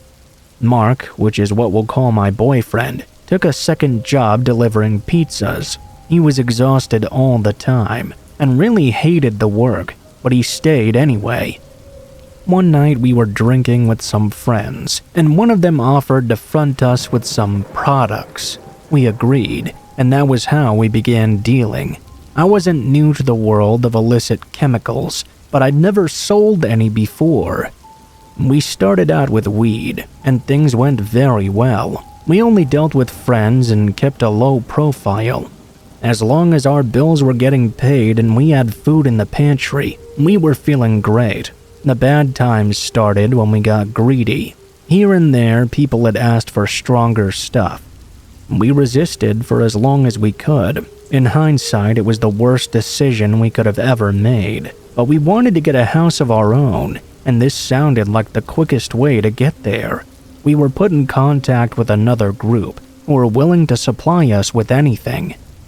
This one decision would destroy our lives. We didn't realize just how different the customer base was going to be.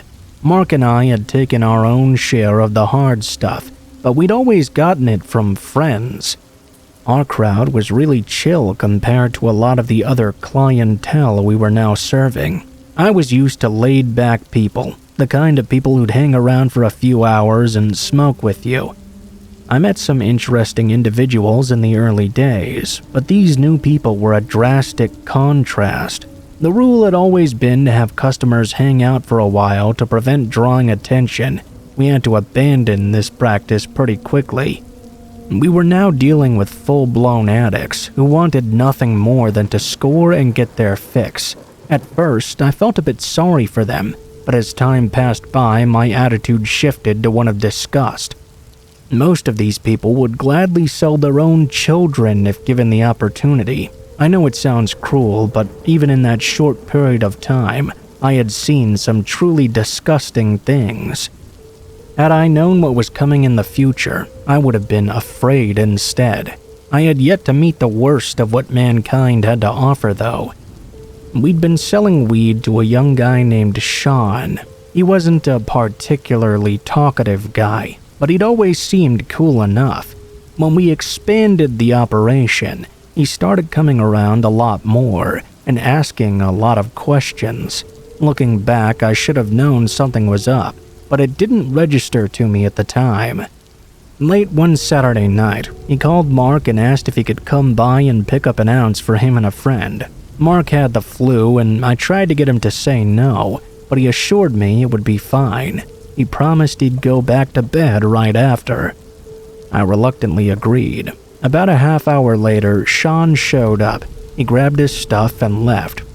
He seemed especially nervous, but neither Mark nor I paid any mind. He was in and out within a few minutes. Mark was in the kitchen when a knock came at the door. We weren't expecting anyone. I went over just to check. I looked through the peephole and saw Sean standing there. I assumed he must have forgotten something and opened the door for him. I hadn't even gotten the first word out before he rushed in and pushed me to the ground. A second man ran in right behind him. I couldn't do anything but yell out to Mark. I'm not sure what happened after I fell, but the sound of gunfire filled the apartment almost immediately. All I could see from my position was the second man holding a pistol and firing in the direction of the kitchen. I stumbled back to my feet and ran out of the apartment. The gunfire was still ongoing as I left. My ears were ringing. We had a neighbor a few units over that we'd hung out with a few times. I ran to his place and pounded on the door. It seemed like forever until he opened it and saw me. He immediately pulled me in. I guess he'd heard what was going on because he was already on the phone with 911 when I got there. He told me the cops were on their way. I ran back to the apartment to see if Mark was okay. The door was still wide open. When I got there, I was terrified. Sean and his friends were still there. I called out to Mark anyway. He didn't answer. A sick feeling churned in the pit of my stomach. I carefully and slowly walked into the apartment, calling for Mark as I went. When I turned the corner into the kitchen, I saw him lying against one of the cabinets. He was bleeding badly. I couldn't tell if he was still alive. A pistol was gripped tightly in his hand. All of a sudden, I remembered the product. I needed to get rid of it before the cops showed up. I ran to our hiding place and found it empty. Sean had more than likely planned this a long time ago and chosen that night to act. I was honestly relieved it was gone, to be honest. That garbage had been a source of friction and misery in our lives for a long time. It was their problem now. A nightmare of a life I wouldn't wish on my own worst enemy. I walked back into the kitchen and sat down next to Mark's body on the floor. Despite their hard work, the paramedics could not bring him back. I laid him to rest a few days later and tried to carry on alone. Sean would get his punishment, but not in the way I expected. I was never able to identify the second man.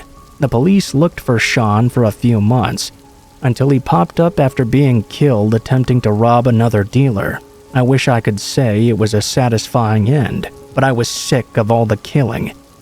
When I'd first got myself into all of this, I didn't see any problem with peddling a little weed to a few friends. It wasn't crack or anything bad after all, but before I knew it, I was a full-fledged pusher, no better than a common street thug.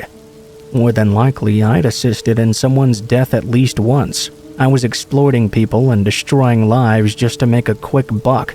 7 years on, I still can't help but feel I had it coming. The pursuit of a quick and easy way to get ahead cost me the man I loved and left me walking through the next several years confused and riddled with guilt. I don't know if there's a moral to this story.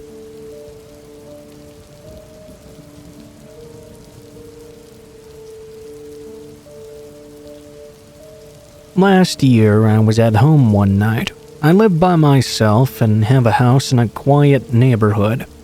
I was in my living room at around 11 p.m., watching TV. During this time, I remembered that I looked out the window and I saw a UPS truck out on the street. It was sort of parked between my front yard and my neighbor's front yard next door. I found this odd, but I didn't think too much of it. I kept watching TV until maybe midnight. Then I got a bit tired and decided to go to bed. I got up and turned the light off to the living room. And that's when I noticed that UPS truck was still there. I was wondering why it was parked there on my street. Everybody has a driveway, so there were usually not very many cars parked on the side of the road, if any at all. I had never seen a UPS truck out at this hour. I was unaware of any neighbors that might be working for them too. It certainly was way too late for a delivery now. Still, I just kind of shrugged it off and went to get ready for bed. Several minutes later, I went back to get something I'd forgotten and noticed the truck was still there. I stopped and just kind of looked at it. I was extremely curious what was going on there. At this exact moment, I saw a man get out of the truck. He was wearing a full UPS uniform of brown pants, a brown UPS jacket, and a UPS hat and sunglasses. It looked exactly like a guy making a normal delivery, except it was at midnight. The guy was holding an average-sized square box in his hands and started walking down the street. Obviously, I kept watching him. He reached my driveway and started walking up to my house now. I was getting kind of nervous. I didn't know why he was going to my home. I knew I had not ordered anything recently. He walked up my driveway and then over to the front door. He looked all around him, then set the box down. Following this, he reached into his jacket and pulled what looked to be some kind of crowbar out. That's my best guess as to what it was. Now, this was really concerning. He took the crowbar object and put it up against the edge of my door. When I saw that, I immediately ran over toward the front door and turned on the outside light. When the light went on, the man concealed his crowbar device back in his jacket, then simply turned and started walking away. He calmly walked back to his truck, got inside, and then left. I called the police and told them about what happened. 10 minutes later, when the cops got there, they checked the box the guy had left on my step. It was completely empty, just a regular square cardboard box. I gave them everything I could, and they said they would look out for a UPS truck driving the area so late. About a week later, I found out a man was caught in connection to several robberies in my area. I wasn't even aware that any other robberies had taken place. It turned out to be the very same guy that was at my house. At first, they thought he worked for UPS, but soon they found out he didn't even do that. He had worked for them years prior, but was no longer an employee. I guess he posed as a delivery driver to stake out neighborhoods, and then would return at night to break into multiple houses. He did this to many homes within a mile of mine. No doubt mine would have been the very next one if I hadn't turned that light on when I did. I don't know what would have happened, but I now realize that he was probably sitting there waiting for me to go to sleep. Why he chose my house when he knew I was still inside, I don't know. But when I turned my light off, he must have figured I'd gone to bed. I'm very grateful I dodged that bullet.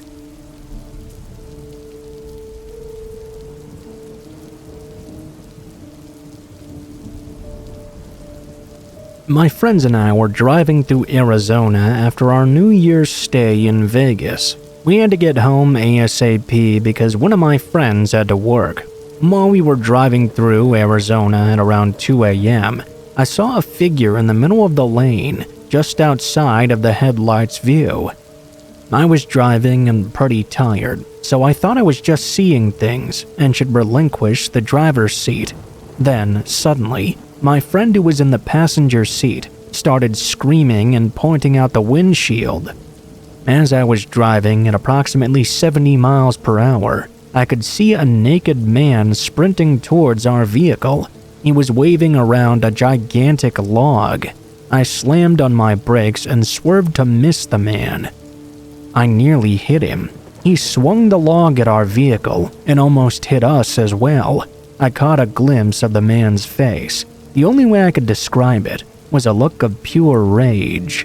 After passing by him and seeing his face, I gunned it. I looked in my rear view. I could see the car behind me doing the same. There was absolutely nothing for 30 miles in any direction.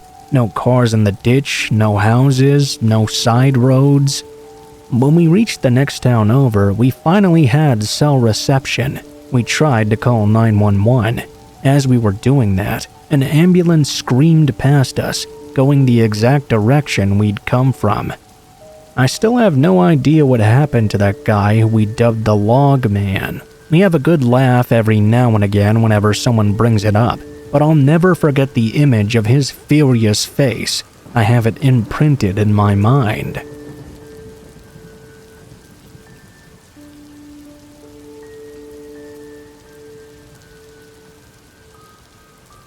The story I'm about to tell happened to me when I was 23 years old. At the time, I was living in the Midwest. My hometown was halfway across the country, and I didn't get to go back very often to see my family. My first year away, I decided to spend Thanksgiving alone. Flying back and forth 2 months in a row didn't make much financial sense. A week or so prior to the holidays, I happened to mention this to my boss, and upon hearing this, he made me an offer I couldn't really resist. It just so happened that their family was going out of town for the holiday, and they needed someone to house sit while they were gone. He preferred me over a stranger. All I really had to do was make sure the pets had food and water and let them out on occasion. Best of all, I'd be getting paid double my usual wage. Needless to say, I accepted immediately. 2 days before Thanksgiving, I arrived at the house and got the key. They gave me a few last-minute instructions, and the family left for the airport soon after. I was left alone with Patches the cat and Oscar the dachshund, and their big, beautiful house. My first night there was quiet and uneventful. I ordered a pizza for dinner and hit the hay just after 10 p.m. I would be awoken the next morning at around 7 or so by Oscar. I let him out to do his thing and fired up the coffee pot while I waited for my breakfast burritos to heat up. I let Oscar back in and poured myself a cup of coffee. Oscar was staring at me quite intensely as I enjoyed my meal and watched the morning news. After breakfast, I got an urge to take them out on a walk around the neighborhood. I heard there was a nature park nearby, and I was curious to check it out. I assumed Oscar would love all the new scents too. We walked around there for about an hour or so, then headed home. I started working on dinner. Just because I was spending the holiday alone didn't mean I wasn't going to stuff myself. I put my pre-cooked chicken in the oven to reheat and began working on the sides as well. Maybe an hour had passed by before I began hearing a rattling at the front door. At first, I was going to just ignore it, but Oscar started growling. I turned off the stovetop and followed the noise. Oscar ran ahead of me and soon began barking. He seemed pretty worked up over something. I stopped at the edge of the hallway and peeked around the corner. At the door, I could see a humanoid form through the glass. It looked like they were trying to get the door open. Oscar was losing his mind now. I was frozen stiff. I had no idea what to do. To my surprise, the door cracked open. Oscar was fighting to get at the person trying to squeeze through the narrow space in the door. The person was attempting to kick at him. I knew if I was going to do something, I had to do it right now. I ran back to the kitchen where my phone was sitting and dialed 911. I could now hear the man yelling at Oscar by the door. The little guy was fighting his heart out against the man. God bless him. The operator had just told me the cops were on their way when I looked up and made eye contact with a very tall and skinny man. I don't think he was expecting me to be there. His eyes bulged wide open, as was his mouth as well.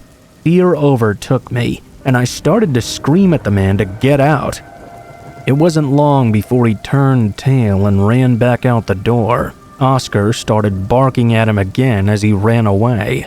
The cops showed up a minute later, and I gave them a description of the man. One of them suggested staying somewhere else for the night, but I couldn't leave Oscar all by himself after he fought so hard. Patches returned to the home around dusk sometime and joined Oscar and I, where we curled up on the couch together and watched movies until sunrise. I was able to eventually doze off for a few hours. I got up at around noon to call my boss and let him know what had happened. He was understandably upset and decided that he'd cut the vacation short so they could get back and deal with all the legal stuff. The family arrived back in the early hours the next morning, and I got home and into bed at about dawn.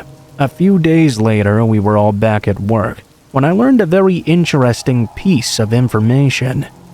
My boss had spent much of his remaining time off speaking with the officers who had been assigned to the case. They had all put the available evidence together and were almost positive of who the home invader had been. His name was Brent, and he had worked for the family for several years. That was until my boss was forced to let him go because of his drug issues. Brent was aware that the family went out of town every year, but it was the physical description that ultimately convinced them of his guilt. It didn't take long for the cops to catch up with him, and he took a deal for a decreased sentence. He was back home with his family by the next Christmas. I'm not gonna say I was mad that he got off so lightly. After all, he didn't do anything to me technically. It was his drug addiction that drove him to make such a stupid decision. I just hope that he's gotten some help now and isn't suffering as he was back then. I've since married and moved on to another job in a new city. I've wised up a bit since then, and I wouldn't suggest any young woman do something like that by herself, especially with the way things are nowadays. If I had to do it all over again, I would have just spent the money and flown back to be home with my family. In hindsight, the money didn't make up for not being able to be there with my parents on such an important day.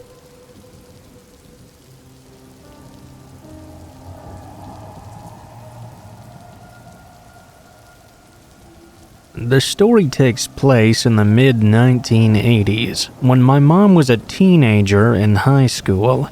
My mother and my aunt grew up on a farm in Central Florida, which was relatively in the middle of nowhere at the time. We still live in that area, and it's much more urbanized now. At that point in time, though, it was mostly just woods and farmland. My great-aunt, uncle, and our cousins lived on the same property in another house nearby, so they weren't entirely alone. However, outside of that, you'd have to drive a mile or more to reach your next-door neighbor. My grandfather coached for the local high school football team, and my mother and aunt were cheerleaders, so on Fridays he would have to coach at the school's game, and my mom and aunt would be there to cheerlead. The rest of the family would usually come along as well, since my cousins went to that school too. There wasn't really anything else to do in that small town on a Friday night anyway. They would usually get to the game earlier than everyone else, considering that he was a coach. One particular Friday, however, my mother started feeling very sick throughout the day, and by the time evening rolled around, she felt absolutely horrible. She informed my grandfather that she wasn't going to be able to go, and that she would be staying home to rest instead. My grandma made her something to eat for dinner, and after that the rest of the family, including my great-aunt and uncle, went on their way. Now she was all alone on the property.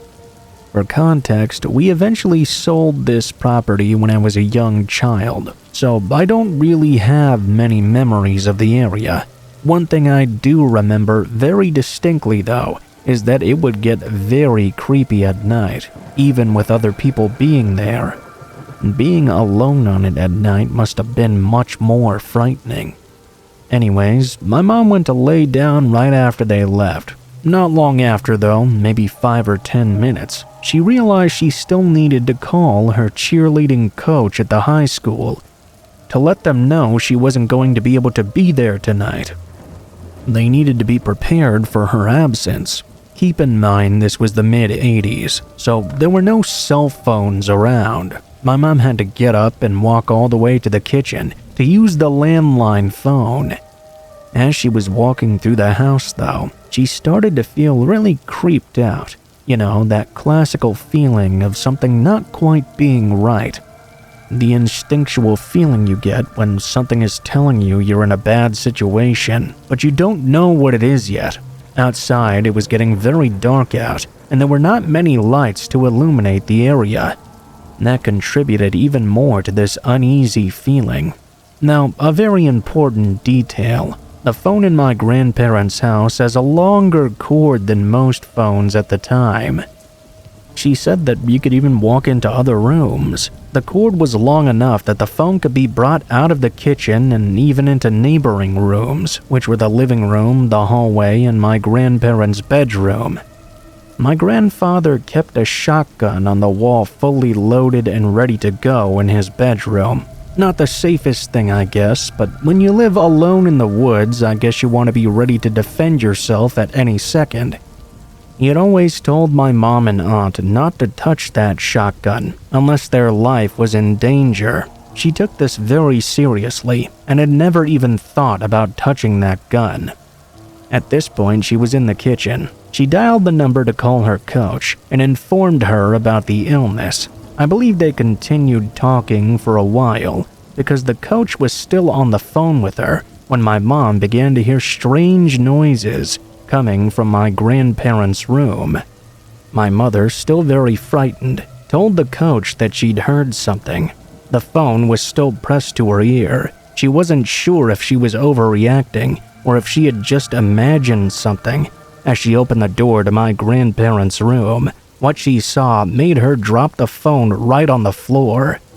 The window was completely open, and there was a large man with one leg over the windowsill and one leg still outside. What was so awkward about this was that he had basically stopped in the middle of coming in when he realized that he'd been caught in the act. It appeared he was not expecting anyone to be home, or simply didn't expect her to have heard him coming in. They stared at each other for a good 5 seconds, him just halfway into the room, and her standing there in the doorway.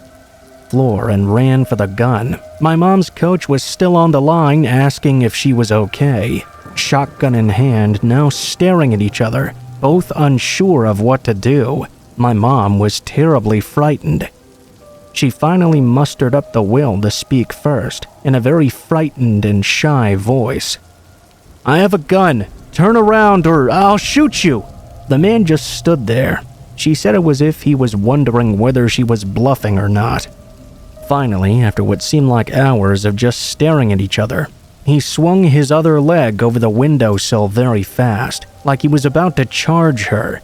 My mother, terrified, with her hand shaking, fired the gun and hit him right in the shoulder. The impact was so strong it knocked her back onto the floor and sent the man tumbling out the window that he had come in from. Blood was everywhere around the window area. She picked the phone back up, now sobbing, and told the coach to call the police. She looked back outside and saw the man running, clutching his shoulder and bleeding all over their yard. He sprinted off into the woods behind their property.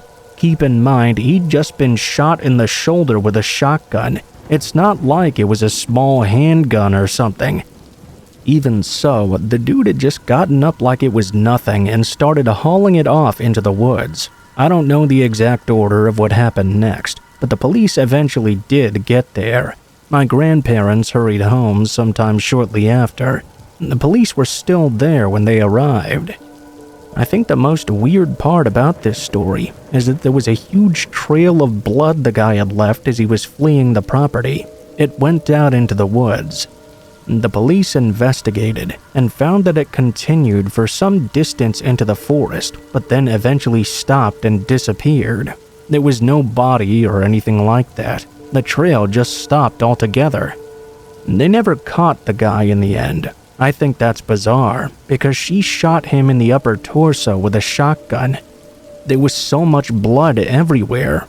So how the guy managed to get away, apparently alive and so quickly, without the cops ever catching up to him, is very odd indeed.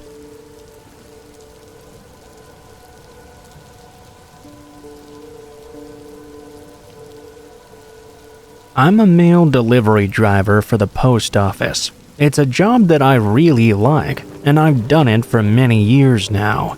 By far, my craziest experience happened about a year ago. As part of my route, I go to several apartment buildings. One in particular is a complex with 4 buildings all right by each other. There's a road in between the buildings, and then parking spaces on the side of the road in front of each building. When I delivered there, if there were no spaces, I just kind of had to park in the middle and try not to block anybody's cars. Sometimes it could be kind of a close fit. One time I went to that apartment and there were no open spaces. I tried to make sure that I was not blocking anybody. I parked and went inside of one of the buildings. I then came back out and delivered the mail to the building right across from it as well. When I got back to my truck again though, I saw a man standing there, looking very angry.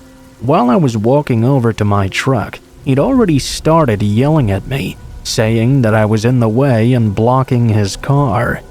The guy seemed like he was going to be trouble right away. It seemed as though he might have been on some sort of drugs as well. I told him that I'd left him plenty of space, because if you had any eyes, I obviously did. He had plenty of room to go around me. He just kept yelling and screaming at me. I told him that I was going to move now anyways. I started to go inside the truck, but he followed me all the way there, cursing at me the whole time. There was no reason for him to be so angry. I told the man to calm down. I said he had no reason to be so upset, especially when I was going to move right now anyway. That obviously was just like adding fuel to the fire. After I got inside my truck and started to drive away from him, I wasn't even listening to what he was saying anymore. He ran over to his car, which was parked at the end. Then he left.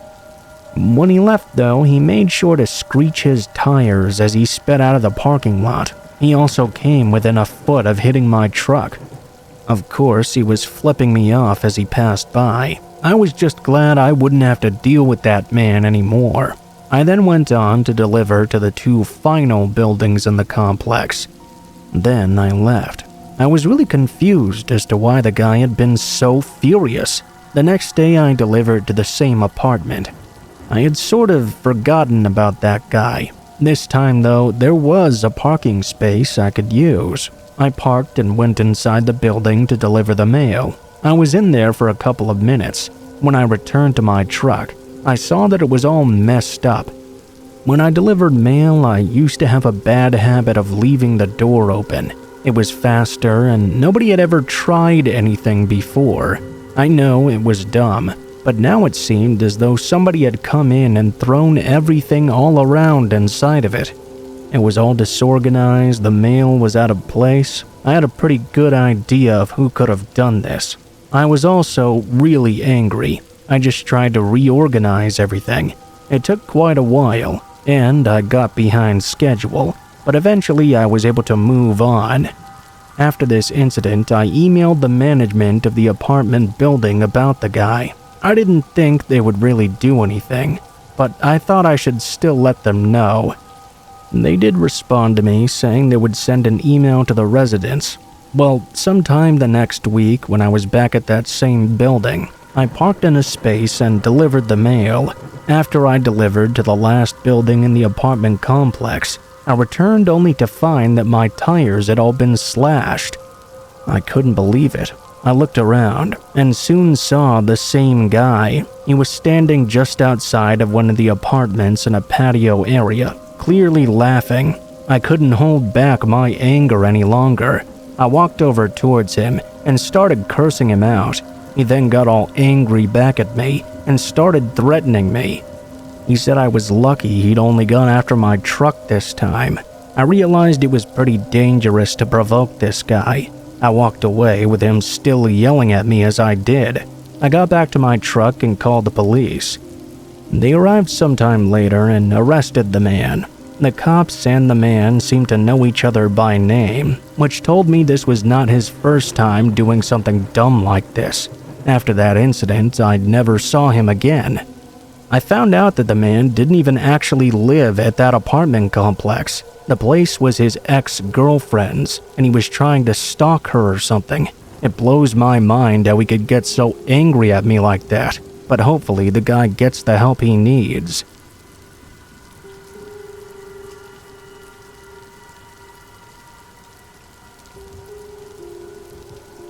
I used to work as a delivery driver, and I would drive a truck all over the place. This story takes place years ago, but I remember it like it just happened yesterday. It had been a long day at work, and I was making my final delivery for the night. I arrived at a business and went around the back to where deliveries were to be made. I parked where I was supposed to, but I was a little bit early. The back door was closed. Behind the building was a back area and a small parking lot. It was mostly empty. There were only some dumpsters back there, and overall it was very dark and quiet. I noticed a man walking by. I got out and went around to let the business know that I was there. I then went back and opened up my truck. It took a few minutes, but I was able to complete the delivery and bring everything inside. After that, I got back in my truck and drove back. It took about 20 minutes to get back to my work. When I got there, I parked my truck and was starting to walk away when I began to hear a strange noise. It was later, and I was the only person in that particular area. It was strange to hear a sound like that. It sounded like whatever it was coming from inside my truck. This was really odd. I decided to go over and open up the back. When I did so, I saw a man standing there. I realized it was the very same man I had seen walking by earlier. Somehow he had snuck into my truck without me noticing. After the door opened, he jumped out and just ran past me. Then he started running away, seemingly as fast as he could. I had no idea what to do. Soon the guy was running out of my sight, running down the street towards some random buildings. I'm pretty sure I just stood there out of disbelief for a while. I had no idea the guy had been in there with me. After that, I finished up and went home. I still can't believe that it happened. I'm really glad the guy didn't try to get the jump on me or anything. I'm not even sure how he snuck into the back of my truck in the first place, or why there was a stack of crates back there that he was able to hide behind. That's why I hadn't seen him when I closed the truck earlier. To this day, it's still one of the freakiest things that's ever happened to me.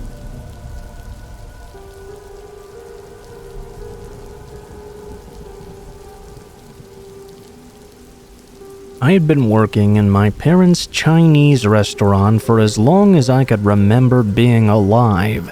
Everyone in the family did everything they could to help out.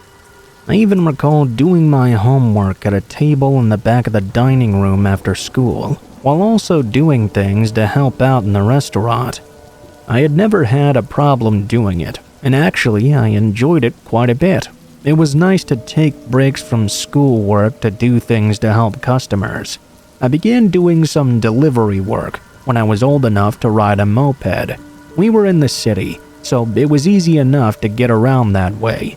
It was easy to make quick deliveries to a pretty wide area of customers. As I got older, the slow times were my favorite times to be at work, as I had much more homework that I had to get done. My family lived in an apartment that was right above the restaurant, so in slow times it varied how many people were down in the restaurant working.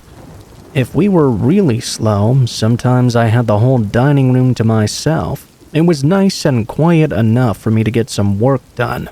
You might think that we got a lot of delivery business on snowy days, but we really didn't if it was a Friday. Saturday was our big delivery night. One Friday when I was 14 and I just arrived at the restaurant, it began snowing. We had a television on and it looked like we were getting a pretty bad snow warning. The upcoming storm, of course, completely killed our dining room and our delivery business for the night. We had been expecting that, though. I let my family know I would keep an eye on the store as they came and went from the store to the apartment. The further and further that the snow piled up, though, the less likely it seemed we were going to get any sort of customers. It was the middle of winter, so it had gotten dark quickly.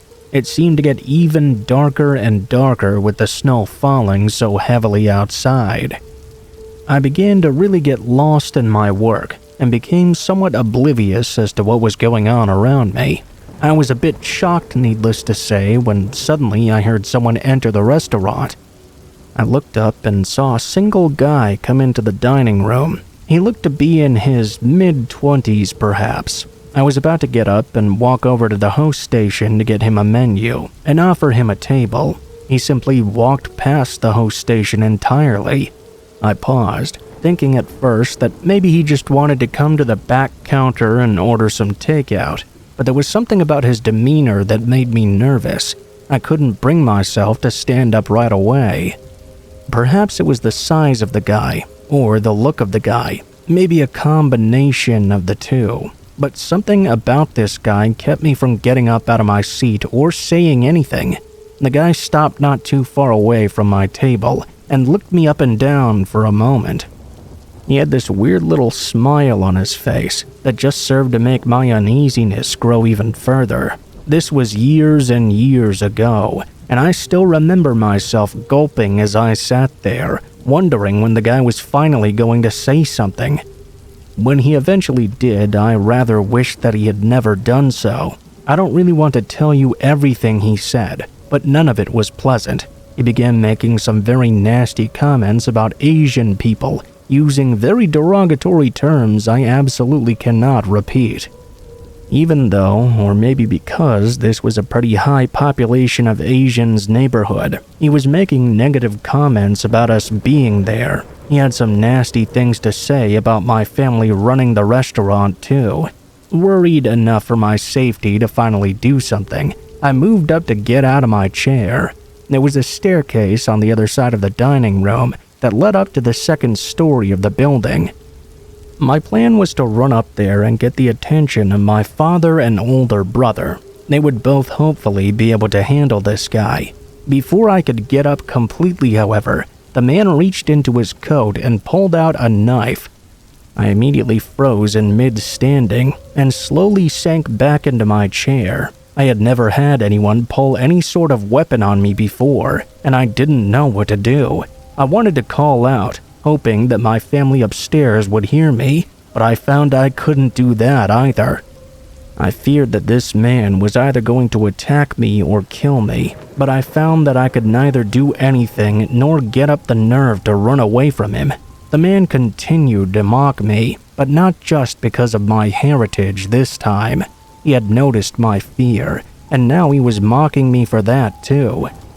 I couldn't understand why this was happening to me. What did I do to deserve this? I really thought it was possible I was going to be maimed or killed in the next few moments. And that's when something happened that quite literally saved my life. The restaurant phone began ringing.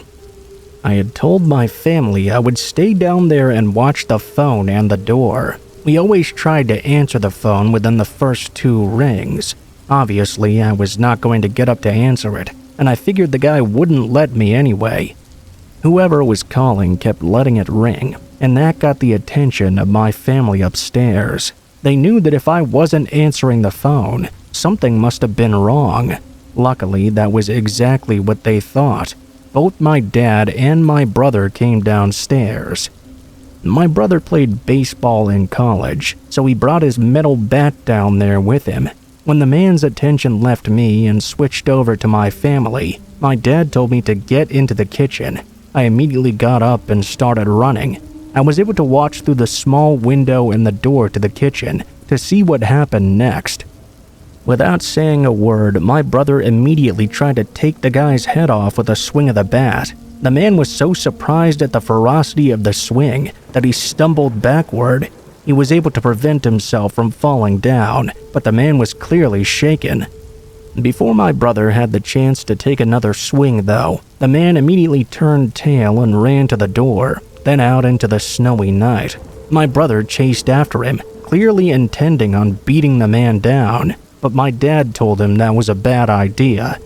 He didn't feel it was worth risking any sort of injury to my brother to chase the man down. After that, no one would ever stay down in the restaurant by themselves. There had never been any sort of attack like that on our restaurant before, so it hadn't seemed like it would be a dangerous thing to do. After this, we had a rule of 2 family members and a weapon being kept in the dining room at all times. I'm happy to tell you, though, that we never actually had to use the weapon.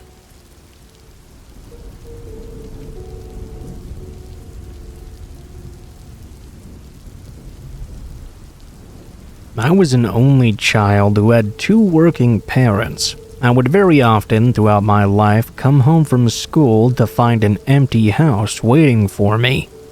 This was during the 80s, and I often had to fend for myself for a while after getting home. I was used to making my own dinner, my favorite being a can of Pac-Man pasta. I would do my homework while I waited for my parents to come home. When I came home by myself, I wasn't supposed to answer the door, and my parents had a code that they used if it was them calling on the phone. They would let the phone ring twice, then they would hang up, then they'd call again. I would also enter the house from the back door, which led into the kitchen. This was to keep anyone from watching me, and possibly knowing I was there by myself. I remember this day pretty clearly. First, it was very dark out through the day. Storm clouds had overcast the entire sky, and it had been like that throughout the day. It was also very windy outside. Despite the fact that it seemed like it was about to storm at any moment, it never actually started raining during the day. I had an umbrella to use on the way home in case it did, but it didn't seem like I would be needing it. I was nervous walking home, thinking it would start to pour on me at any moment. I really hated being wet more than anything. I was 11 years old at the time, and not a very big kid either. The wind was so strong that it was pretty hard to walk against on my way home, but somehow I managed. I was lucky it didn't start raining, because the wind was so bad, I felt that if I had to open up my umbrella, I would be picked up and fly away like Mary Poppins, only much more violently. I was happy when I saw my house, and knew that in just a few moments I would be safe inside of it. I slipped into the backyard through the side yard. I was about to walk up the steps to the kitchen door when I suddenly stopped. The kitchen door had 6 windows on it. There were 3 besides 3 more. The one on the bottom left side, which was close to the doorknob, had been broken out. I wondered if it had been broken because something was propelled by the strong wind, or if someone had actually broken into my house. I wasn't sure, and I didn't know if I should go in and try to check it out myself or not. Cautiously, I walked up the 3 steps to the door. I reached out to open the doorknob and try it, and to my surprise, it was not locked. There was no way my parents would have forgotten to lock it before they left for work. They were way too meticulous about that sort of thing. The only explanation in my mind was that someone had broken into the house and left the door unlocked. Terrified, I turned and ran back into the front yard. I went to our neighbor's house and pounded on the door. A senior couple lived there. They were retired, so they were generally always home. I told them what I'd seen, and they let me into the house while they called the police. Then they called my parents to let them know what happened. The police arrived and entered the home. They found a man hiding out in our basement, tucked away in our crawlspace. I'm not sure why he chose to hide there. I assumed he had broken into our house to rob it, but I couldn't be more wrong. Turns out the man had escaped from the local jail. He was on trial for kidnapping and abusing children.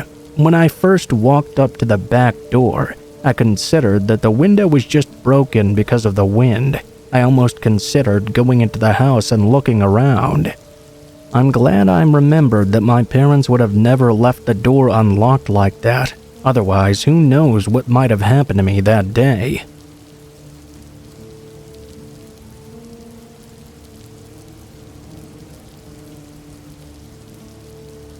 I moved around a lot when I was a kid. I grew up in a military family, so my dad changing stations was pretty common.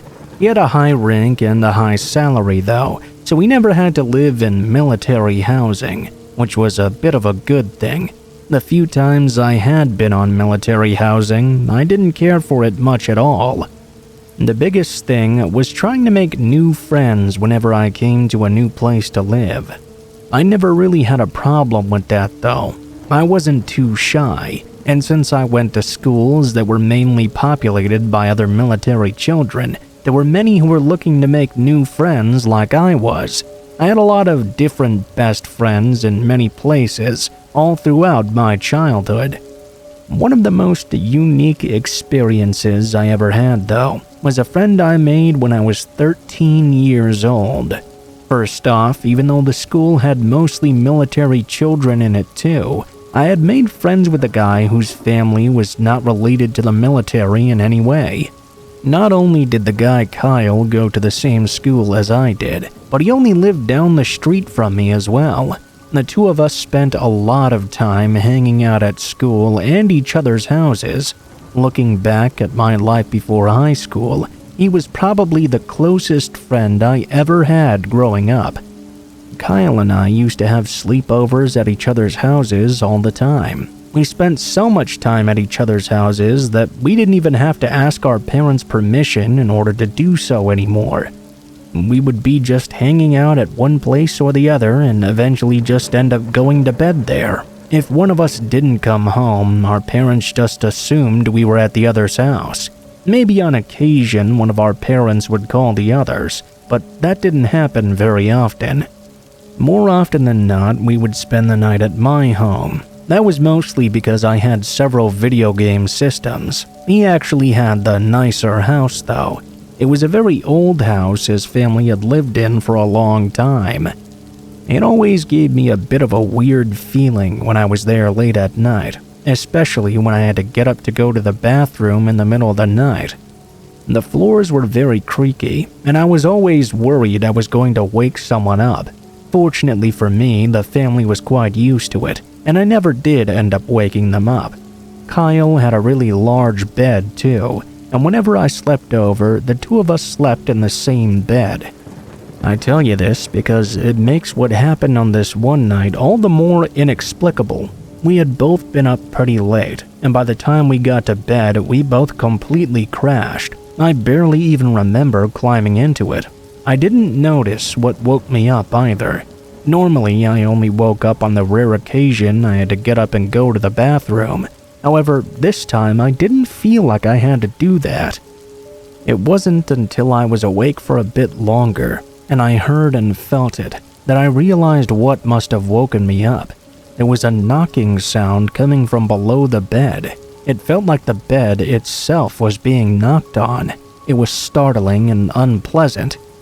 The first thing I did was look across the bed to Kyle. I thought maybe he might have done something to make the noise or shake the bed somehow. However, just like normal, he was deeply asleep. Plus, he was not the sort of guy to play pranks like that. There was more knocking sounds, and I could once again feel a vibration from beneath the bed.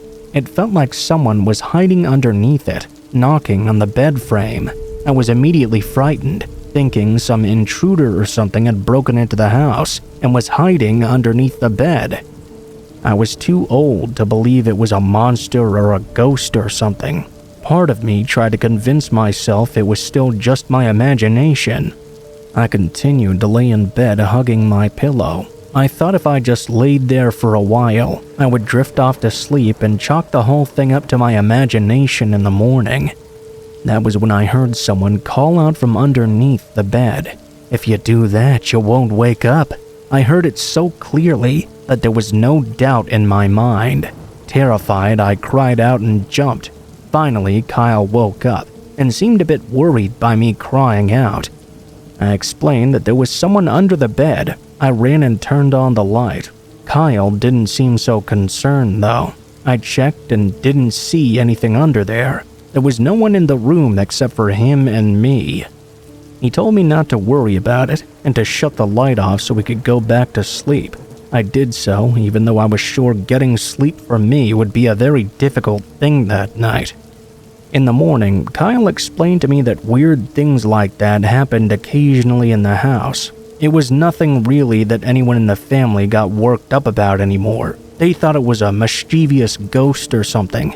I can't imagine anyone not being frightened without an explanation by this. Kyle and I still hung out at his house a lot, but I never experienced anything like that again.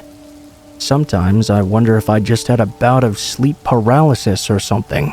We both stayed friends with each other for a very long time.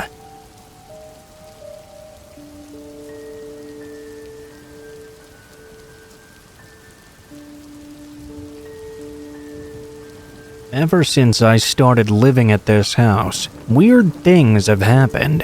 It regularly sounds like someone is walking on the outside of the house at night, and it's really starting to freak me and my roommates out. For some context, this is a college house. 4 girls in our 20s just looking for a fun place to live. There have been a few different encounters that have led us to the conclusion that we're being watched by someone, and it all only continues to fall into place. Let's go back to this summer, when the first break-in was. It was an evening in September in the middle of the week. The garage door mysteriously opened.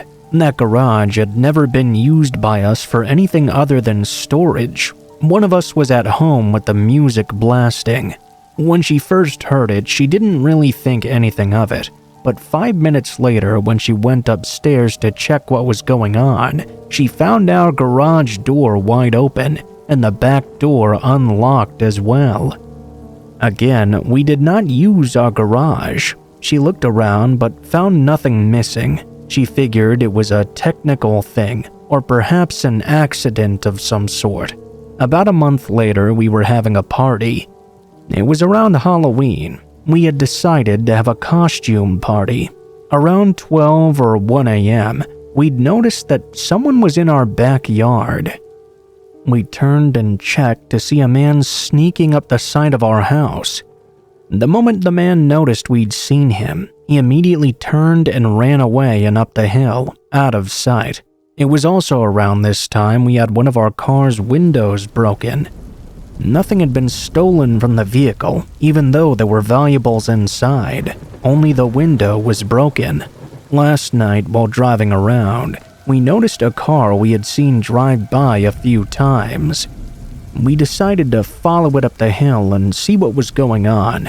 The man in this car, a middle-aged white man with a very noticeable receding hairline and arms covered in tattoos, came to a stop right in the middle of the street. He turned around in his car to stare at us, then pulled over to the side of the road. He waited there for a few minutes. We waited 1 street over. We eventually saw him turn left and followed him into the neighborhood in front of ours. The man began driving erratically, and we lost sight of him and drove around the neighborhood a bit more. When driving in the front of our house, though, we were wondering if perhaps he could see into our rooms. We went to look at the view of where he had been driving past. That route had a direct view into my room. The house that had a direct view into my room happened to have the same car that had been driving around our house sitting right in front of it. The car was very distinct, an old white sedan with a black shoe mark on the rear bumper. We immediately went back to our home and looked out the window at the house and realized we had actually seen someone there before. On multiple separate occasions, we'd seen that middle-aged man standing at the window, looking in at our house, or sitting on the back porch in a lawn chair, facing our home. Last night when we went to bed, my roommate had her window open and heard footsteps. She heard our fence gate open and car doors opening as well. The footsteps sounded like they were directly outside her window. I also heard them.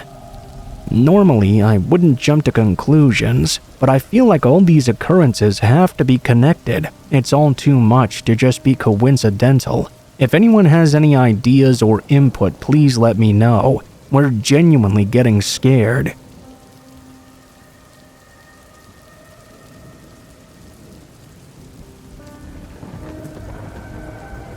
So one night, me and my friends were playing some hide and seek in our hometown. We were probably around 13 years old at that time. I went into this small area that was basically like a shortcut from the main road to the side road. I unfortunately went alone. I didn't even think that anything could possibly happen to me. Remember, we were only 13 at the time. We didn't bring phones with us either, so if something did happen to us, nobody would even know. The game started and I ran sprinting into that wooded area. The first 30 seconds went by well. After around 1 minute or so, I started hearing footsteps nearing me. I called out, "Hey, is that one of you guys?" Someone was clearly there, but they didn't say anything. I started to get a bit weirded out. Fortunately, the woods area had a main route and 2 side ones, so I had 2 directions to flee from if necessary. I was just starting to leave when out of nowhere, a man just appeared from out of the woods. He started sprinting right at me and called out to me, "I'm gonna catch ya." It was in such a creepy and eerie way, like he was playing a game or something. Fortunately, I trained in soccer, so I knew I could definitely outrun him, or at least make him tired out. I sprinted all the way through the woods, with the only light being the moonlight. After 2 minutes, he got winded and gave up. I still continued sprinting, and got myself all the way back to the area where we'd started. I found my friends and told them what just happened. Of course, no one believed me, but I didn't care since I knew it was real. To this day, I still don't know who that man was that tried to grab me that night, but I know for sure it wasn't a sports guy. If they were, the outcome would have been very, very different.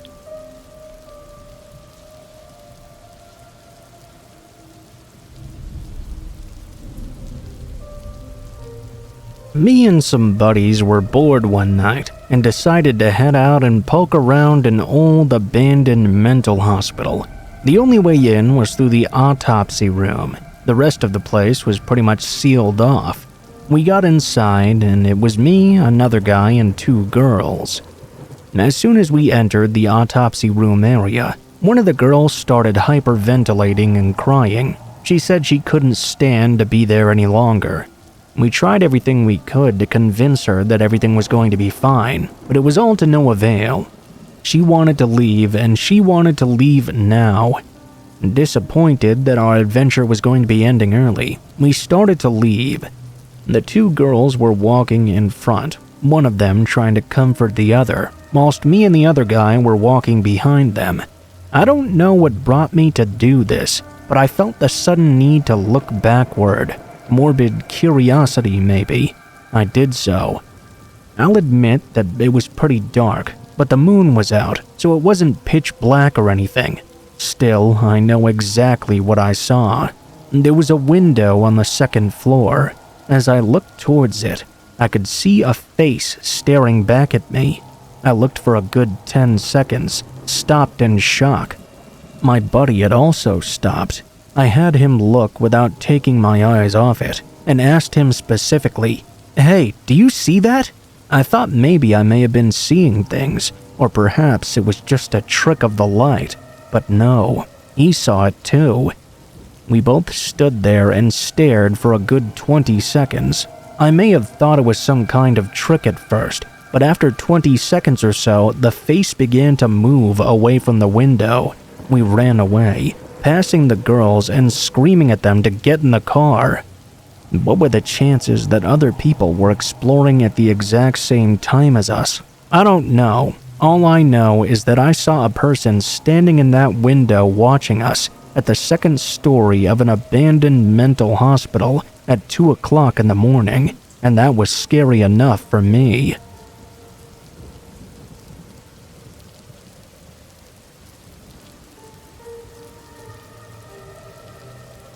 It was my first year at university, completely new to the city and its surroundings. One evening, my friend and I decided to take a trip to the mall. It was around 8 p.m. or so.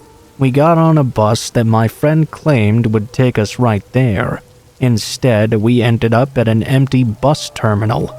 It was around 10 o'clock at this time. We waited and waited for another bus to come. There was no one else there with us. A while later, an old man walked by and told us that since it was so late at night, another bus wouldn't be coming for another hour or so. He told us to turn and walk down the road, where we would find another bus stop where a bus would be coming sooner. We followed his instructions and entered a single-lane road with tall trees on each side. There were only a few street lamps working, so the area was very dimly lit. The road was sort of built on a slant as well, so all we could see was the road and the trees on either side for a long distance. Once we arrived, we waited there. My phone battery died in the meantime, and my friend had forgotten hers in her dorm room. We were starting to think that there wouldn't be any bus coming at all. We started to panic. Then, as we were waiting, I turned around to see two people with backpacks walking down the road. I was kind of relieved to see other people around. So was my friend.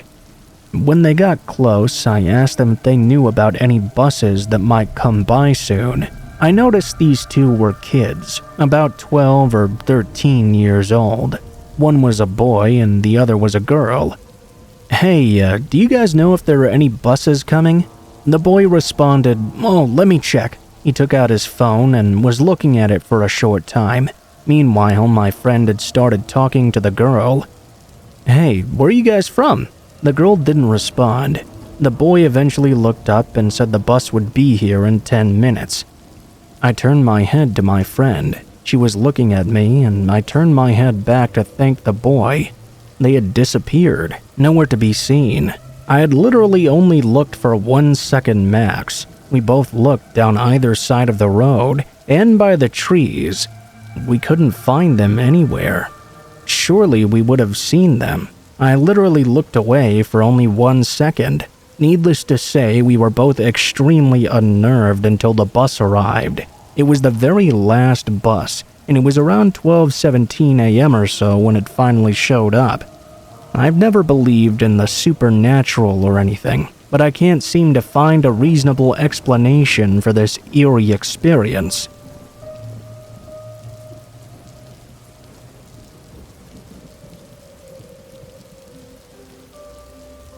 This happened to me when I was a junior in high school. It was December and it had just started snowing.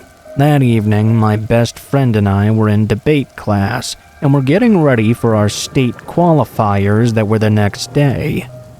We were writing out our cases, and as usual, we were right at each other's throats over the details. It was very stressful and tense. We finally finished our cases at around 3 a.m. We decided to go to my room for the night. Almost as soon as we got inside, we heard what sounded like water turning on the other side of the house. No big deal, probably my parents. I thought that at least. Then we heard the front door open. I told my friend I bet my mom woke up and wanted some fresh air. She did that from time to time. I thought that's really what that was. That was until we heard heavy footsteps in my living room, headed right toward my bedroom. They were not my mother or anyone else in my family. My friend and I looked at each other and were both freaked out, just standing there frozen in my room together. We moved closer to each other. The footsteps started again, but this time they were running. We both flipped out. My bedroom door flew open and we screamed. To our surprise, nobody was there. We ran to the bathroom that was connected to my room. I closed and locked the door behind me and stood against it. When we finally built up the courage to do so, we sprinted to my parents' room, crying hysterically. We obviously startled my parents awake. They said neither of them had gotten up earlier. My dad grabbed his gun out of the closet and looked around the entire house, but there was no sign of anyone there.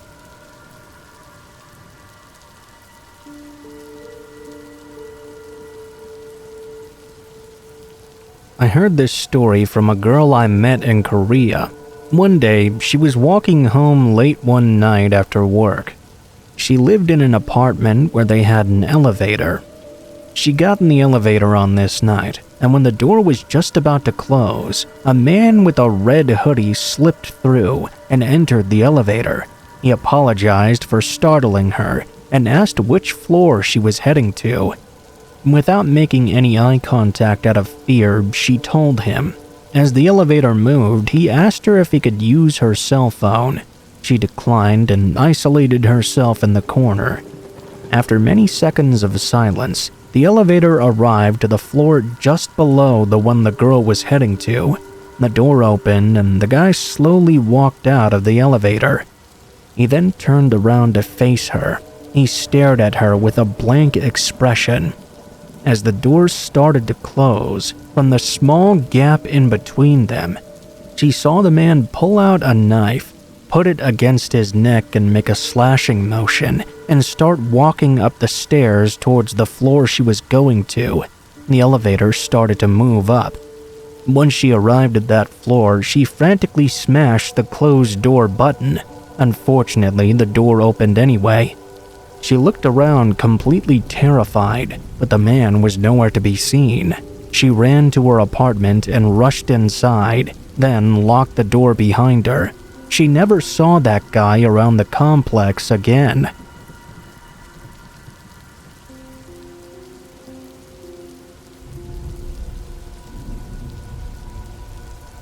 A few years ago, I was living in a fairly nice apartment complex, having a cigarette out on my balcony. It was around 3 a.m. on a Tuesday night. I would usually be on my phone not paying attention, but I got this weird chill. I looked up to see a middle-aged man walking down the sidewalk across the complex. It struck me that he clearly didn't belong here, as I realized he was not one of the residents.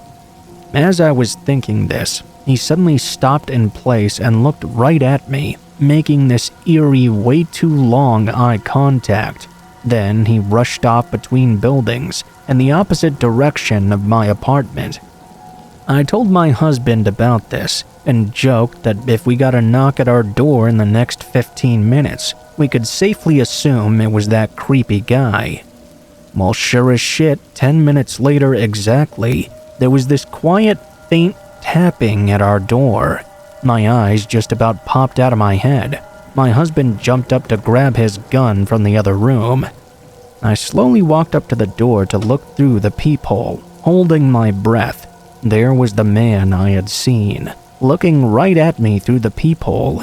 I knew he wasn't actually able to see me, but the image of him looking right into my eyes still freaks me out to this day. My husband walked up to the door and stared out through the peephole, then shouted, "What do you want?" in a threatening voice. Apparently, the man had his hand on the doorknob. He jerked back in surprise once he heard a man's voice. The guy asked for Jeremy or some other made-up name, and my husband told him to leave. After trying to bullshit for a little longer, the guy finally walked downstairs. Once he arrived to the ground floor, he peered up into my living room window from the lawn. I closed the blinds, and he moved over to stare at me through the balcony door. He didn't move on until after I shut that one too. We called security and gave a clear description and everything. A few days later, we got a report from our complex that an apartment had been robbed around that time that night. What keeps me up though is this question. If you're going to rob an apartment, why would you go to one that you definitely know a woman is awake and at home, seemingly alone at?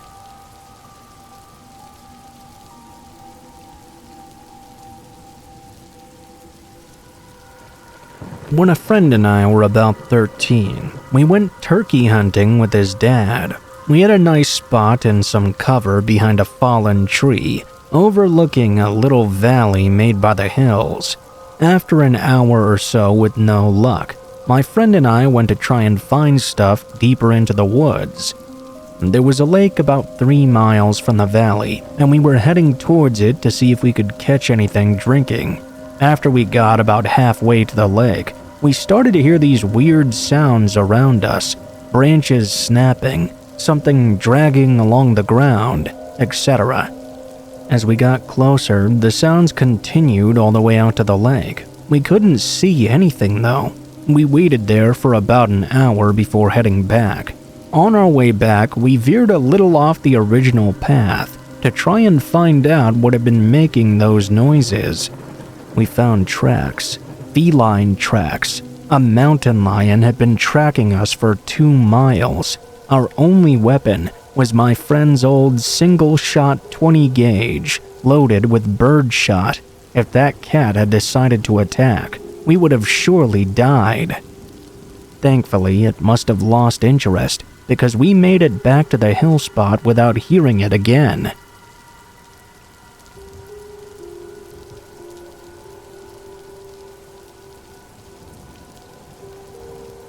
This happened a few months ago.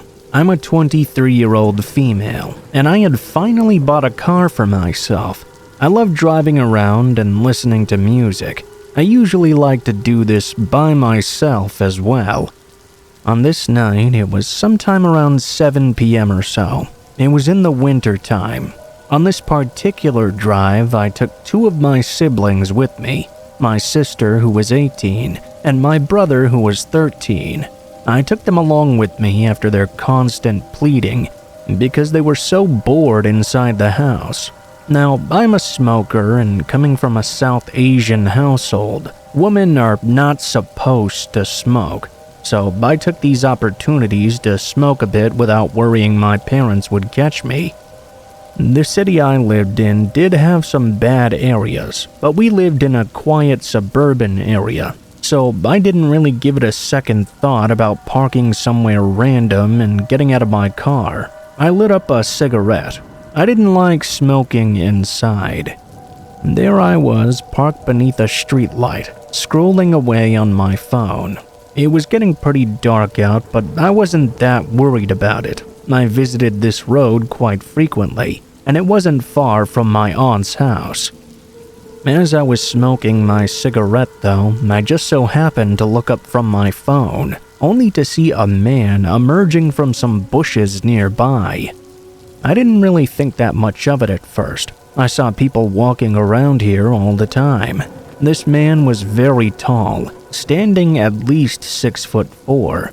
He was on the opposite sidewalk, so I assumed he was just going to carry on walking.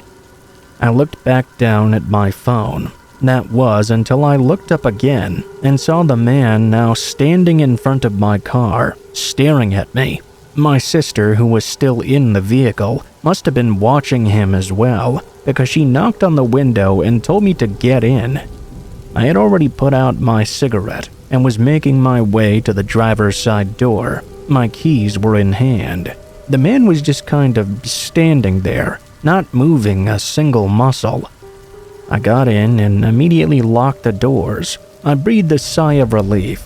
This man hadn't done anything at all, so I thought that maybe I was just overreacting for no reason. As I put my keys in the ignition, I looked up to see where the man now was. He was no longer standing in front of my car though. I looked into my rearview mirror and could see he was now standing behind the vehicle. He was snapping photos of my license plate. I rolled the window down slightly. I could see his face a bit clearer now. He appeared to be an Indian man with a very thick beard and a hoodie covering his head, obscuring some of the features on his face. I tried to speak to the man as politely as possible. Excuse me, sir, what are you doing?" The man came towards my window, but still kept his distance. Immediately, he seemed to be very angry. "Do you know who I am?" Of course, I did not know who he was. I didn't know if he was asking a rhetorical question or not. "I have a lot of shit going down, and I don't need you parking here and watching me. You look real suspicious, just randomly parking here with your two friends. What do you think you're doing watching me? Get the fuck out of here." I chuckled nervously. I was trying to keep calm. I didn't understand how we looked threatening in any way. I'm a very small girl who's been told many times she still looks like a kid. We were all in our pajamas, and I was clearly minding my own business. "Look, man, I just park here to smoke. I come here all the time. I live close by." And that's when the man got right up to my window and slid his fingers in through the gap. He forced my window down all the way just by pushing with his hands. He was now screaming at the top of his lungs. "Get out of here!" I screamed in terror and told him to leave me alone. I had kids in the back seat, and he was scaring them. He then got even more angry. "If you don't get out of here right now, I'm gonna make you regret it." My adrenaline was running at full speed. I was so terrified I didn't even bother putting my seatbelt on. I bolted out of there. In my panic, I went straight ahead at a junction that led me to a dead end. As soon as I stopped my car, I took the opportunity to try and calm down. My whole body was shaking. I couldn't even keep my foot on the clutch. My sister was quick to ask me if I was okay, but before I could answer at all, I saw a pair of headlights coming right for us. It was that very same man. He was going at least 50 in a 20 zone and almost slammed right into our car. By some miracle, he just missed us. After that, his car screeched to a halt and he jumped out of the vehicle. That's when I realized my window was still all the way down. I quickly tried to roll my window back up. The man sprinted right for us and practically dove half of his body into my car window. I screamed so loudly, with his ear right next to my face, that I'm sure I must have deafened him. He was trying to grab my car keys from the ignition. I thanked my lucky stars that with my car, to release the key you had to have your foot on the clutch, which I didn't at this moment. I was pressing down on the horn of my car as much as possible to make as much noise as I could. I scratched his hands away from my car keys. I heard my siblings crying their eyes out. My little brother had no idea what to do, and my sister was in the passenger seat experiencing all of this firsthand. I managed to force the man out of my vehicle. That's when he started screaming again. "I thought I told you to get out of here. Now I'm gonna kill you all." The deranged man then attempted to pull my door handle, trying to get inside once more. That's when I floored it. I didn't care that my body was shaking like a fish out of water. My main priority was the safety of my siblings. I knew that we were making a loud commotion. I laid down hard on my horn, trying to get the attention of anyone nearby. Unfortunately, nobody came to help us. I managed to maneuver my way out of the dead end, then went down a new street into a totally different area. I then parked. I knew this probably was not a good idea, but I didn't see the guy following us. The three of us sat there in my car, sobbing away. This was the first time that anything like this had ever happened to us. I called the police and immediately wanted to punch myself in the face when the dispatcher asked if I'd gotten the man's registration number. Of course, in my panic, I did not. I wanted to slap myself. I listened to a lot of stories like this, and I always felt that they had taught me how to handle certain situations. The dispatcher was very understanding, as was the officer who called me the next day. They understood how scary it must have been for me. I cried as I recounted the incident. Unfortunately, the cops informed me that there were no cameras in that area, so there wasn't really much they could do, especially with me not knowing where he came from. I didn't know if he came from one of the nearby houses or what.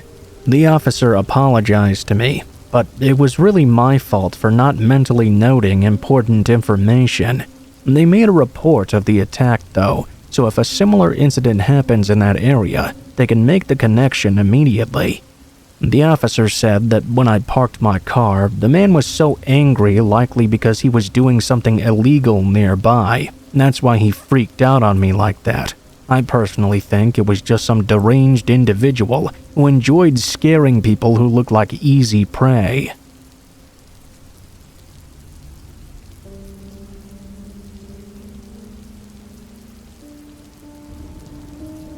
When I, 21 and female, was 17, I wanted to au pair, and the only place close to me that I could go to as a 17-year-old was England. I found this family. a mother with 2 kids, a boy and a girl. I messaged them and talked with the mother. She seemed very interested and very nice. We set up a date for me to go, and that was that. When I got to the airport, needless to say, I was very confused when they weren't there to pick me up. I messaged the mother to ask her where they were, and if it would take a long time for them to get there. She told me that she was on her way and was just stuck in traffic. I thought to myself, well, okay, that's fair enough.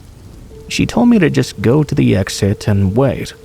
Not long after, she told me that she was there and that she was in a blue car. I was looking around very confused, since I didn't really see a blue car anywhere. When I finally noticed it, some other woman than the one I'd been talking to walked out of the car and straight towards me. The instant I made eye contact with the other woman, I got a long text from the woman I was supposed to be working for. It basically said that her husband had come home from the country he worked in, and they had fought because he didn't want an opair in the house. For some reason, she didn't want to tell me that, so she gave me to her good friend who needed one. I was very confused by that, and a bit scared as well. It all seemed very strange. It felt as if someone had been watching me and waiting for the exact right moment to send that text. The woman initially seemed very friendly, but was really hurrying with taking my things and slamming them in her car while talking to me. I'm a bit nervous and non-confrontational by nature, so I didn't really know what to do or say, other than to just follow her in what she was doing. When it was all done, she told me we should get going, and I told her that I wasn't sure I was really comfortable with this. She told me she understood, but she really needed the help. She had 2 children at home as well. We had to move fast because of the place that she was parked. We got into the car and started driving out of the airport pickup spot.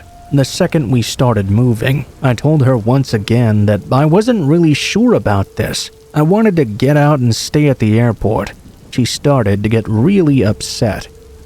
She told me that sure, she could drop me off, but she had to get out of where we were because she could get a ticket for letting me out there or something. I don't know if that was true or not. That's just what she told me.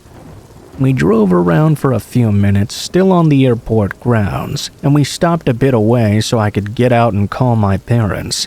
I started talking to them, but I noticed that while I was doing so, the woman inside the car was talking to another woman. The one I'd been speaking to initially, I presume. I didn't understand the language, so I couldn't say what exactly they were talking about. When I was done talking, I got into her car again. I told her that I really wanted her to let me out at a specific spot. She kept asking me if I was sure I didn't want to go into town with her. If I didn't want her to drop me off by the shopping center or something. I told her no, that I really just wanted her to let me out by the entrance of the airport. She did, and thankfully I went inside and talked with my parents. After this happened, I got some weird voice memos from her and 2 other people. I couldn't understand them, but it was also strange. My parents tried to contact both of them, but they were immediately blocked. If you don't know, a lot of au pairs are treated very poorly, so for us to feel safe and secure and sure we won't get cheated out of pay or working for more than we're allowed, we have to sign a contract. I found out the contract the initial woman had sent me was completely fake. I don't know how, but the lawyer said it was not legitimate. Her address she had sent me was also fake. Apparently, she didn't live there. I found out later that the city we were supposed to meet up in was a bit of a hotspot for human trafficking. I didn't know that until after all this happened. It was a lot of very sketchy stuff. I don't know, maybe I'm overthinking this one. Maybe it's not as bad as I think it was. But in the moment, I was sure they were trying to do something bad to me.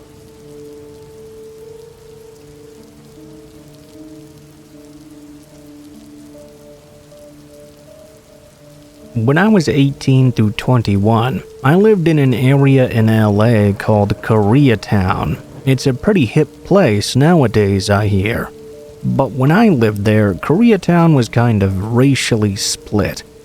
South of 8th Street was El Salvadoran MS-13 gang territory, and north was Korean. I lived on the MS side. I saw a whole lot while I lived there. We had a trans prostitution operation in the alley, kids selling drugs, LAPD raids. My neighbor had a mini chop shop in the garage. This stuff was always going down there. I just minded my own business and really did live peacefully there. I never felt unsafe really, but I also never let my guard down when out and about. One day, around 4 p.m. or so, I decided to walk down to a little corner store 2 blocks away. It was a walk I did regularly, so I felt pretty comfortable, but once again my eyeballs were open. I was almost there to the store when this blue Toyota convertible pulls up to the 2-space parking lot. I kept walking but made eye contact with the driver. He was a lifer. For those of you that don't know what that means, he had MS-13 tattooed from his forehead to his chin. This man was not to be fucked with. I gave him a polite nod and walked into the store. I walked back to the drink section, and as I was pulling open the door, that guy was just suddenly there with me. I could feel him breathing on my neck. He started to smell my hair. I could smell the weed and liqueur on his breath. I was absolutely frozen. I felt a fear like I'd never felt before. I'm a generally scrappy girl. I've survived some stuff. I'm confident as well. But in that moment, I felt like prey. I was sure that if I did anything that rubbed this man the wrong way, he was going to rear me, kill me, and then go about his business like nothing happened. I just kept moving around the store, grabbing stuff I had no intention of buying. The entire time he was following me, whispering in my ears all the things he wanted to do to me. To this day, I've never had anyone say the disgusting, dirty things this guy was saying to me, all while grabbing himself as well. I don't even know how he stayed so damn close to me, while I tried to move away from him. I can't explain to you the energy this man exuded. In my soul, I knew he was a monster. I kept making eye contact with the men behind the counter, but both of them looked like deer in the headlights. They knew not to make a peep so they didn't set this guy off. I wasn't sure if they would help me, if he decided smelling me and speaking his desires got old. I wasn't sure if he was going to assault me. Suddenly, as soon as he'd come, he just left. I turned around and walked out the door. I didn't buy anything. I don't know if he saw me walking down the street and decided to make contact with me or what. I stayed in that store for probably 30 minutes after he left. The men behind the register helped me put back the things I kept adding to the counter. When I was ready to leave, one of the men went to check if the guy was gone for me. I ran home, and everywhere I went, I was on the lookout for that light metallic blue Toyota convertible.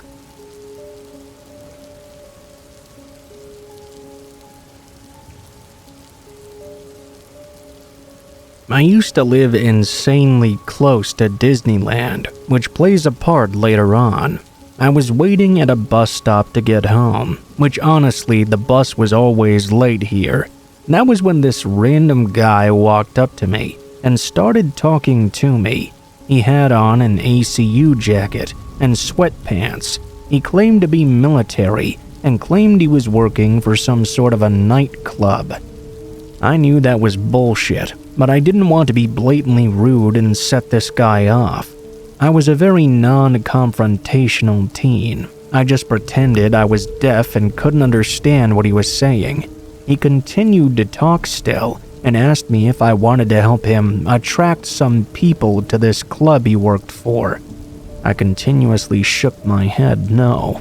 Long story short, he didn't leave until many other people called the police on him. It was obvious he was being quite shady, as well as some harassment details I'll be skipping. He left before the police arrived, of course. Now, this may seem like a minor, creepy incident, but it wasn't until just recently. that I found out that a lot of human trafficking actually goes on right nearby Disneyland, and they use the exact tactics that guy tried to use on me that night.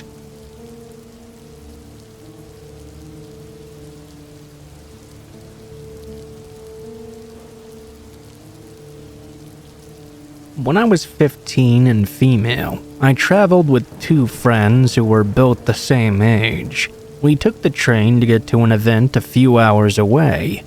We were all interested in working in healthcare, and we were going to a what it's like to work in this field event in another city. After the event ended, we didn't have long to get to the train station to catch our train home. Because of this, we had pre-booked and I think prepaid for a taxi from the venue straight to the train station. This was in the days before Uber existed. When the event ended in the evening, it finished slightly late by the way, we rushed out to find our taxi. We approached one that appeared to be waiting for someone specifically. We had seen the driver turn away multiple other people. Of course, we asked him, "Hey, is this the taxi for our name to the train station?" The taxi driver said yes, and we all quickly jumped in. After 10 minutes of driving though, my friend got a call from the taxi company. They said our pre-booked taxi was back at the venue looking for us.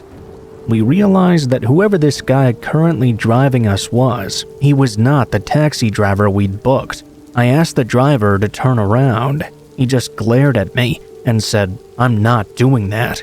Immediately, he locked the doors. We started protesting, telling him to stop and that this wasn't our taxi, that he had lied to us that it was, but he refused to do so. My friend started panicking and hyperventilating. She whispered in my ear, "I think he's gonna kill us." Probably an overreaction maybe, but we were young and far away from any help. The man started screaming that he was not going to let us out, and we were in his car now. Eventually, I threatened to call the police, at which point he braked very sharply and told us to get out. He left us at the side of the road and sped off in a hurry. The road was completely deserted. It was a dark winter evening, and we were all pretty freaked out. My friend called the booked taxi and they picked us up and took us to the station properly. We didn't manage to get the fake taxi's number or any information from the car itself. Now, in my mid-20s, I always make sure to carefully check the number plate on any apps to make sure it's the right car picking us up.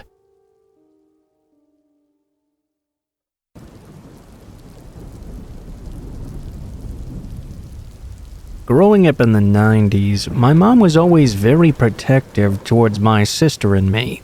Most of the time, it seemed to us like overkill. We were sheltered girls, but there was one incident from my childhood that really makes me glad my mom never dropped her guard even once. I was a preteen, probably 10 or 11 years old at the time. My mom and I had just finished doing some shopping at Sam's Club, and we'd stopped at Wendy's for an early dinner. To my eyes, nothing unusual had happened. We stood in line, we ordered the food, we ate, and then we left. We were walking in the parking lot, and had almost made it back to the minivan when my mom said sort of loudly that she should probably go to the bathroom before driving home. I remember thinking that this was a bit weird, because we weren't all that far away. I was just old enough that sometimes if my mom had to run into a store briefly, about 5 minutes or so, she would give me the keys and let me sit in the locked van and read. The back windows were tinted, so it was hard to see inside the car. She would always rush through her business and come jogging back to the van to minimize the time she left me alone. I asked her if I could have the keys. She said no. She thought I ought to try to use the bathroom too. I remember telling her that I didn't have to go, and through gritted teeth she told me to try anyway. On our way back into the restaurant, we passed by this middle-aged man. He was a bit dirty looking, as if he'd spent all day welding or working on cars. He was of average height, was thin, and had long gray hair. Nothing about him was remarkable to me, and he only made brief eye contact with us as we turned around. He was heading to a pickup truck parked in the front of the lot, while we were parked more toward the left side of the building. When we got back inside, my mom didn't head towards the bathroom, but instead led me to a table and sat down. "Aren't we going to the restroom?" I asked. "No," my mom said. "We're waiting here until that guy leaves." She was talking about the man that walked out behind us, heading to that red pickup truck. Aside from his griminess, he didn't seem that weird to me. I thought my mom was making a snap judgment. "Why?" I asked. I kept catching him staring at us in line.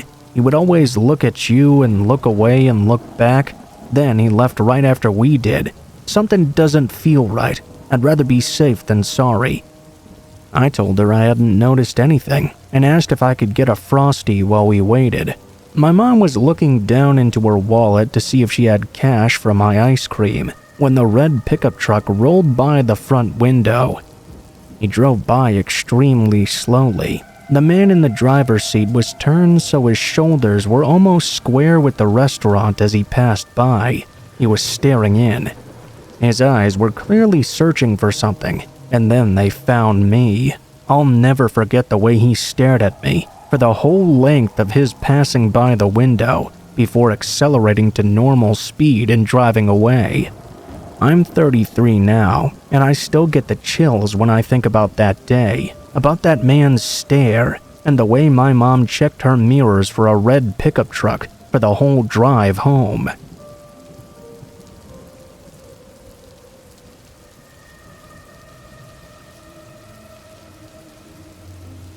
Growing up in a working-class Latino family, we didn't have the luxury of taking lavish vacations throughout the year. That didn't stop us from exploring the natural wonders of Southern California, though, through camping.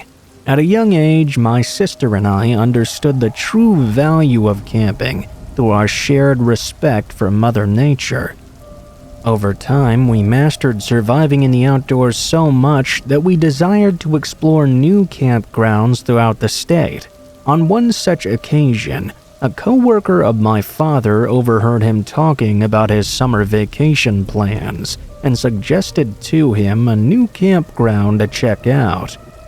To this day, my parents nor I are unable to remember the name of this campsite. We all agree it was somewhere in the hills of the San Diego County, though. My father was excited for the prospect of visiting a new national park and packed up the car for the customary family summer retreat.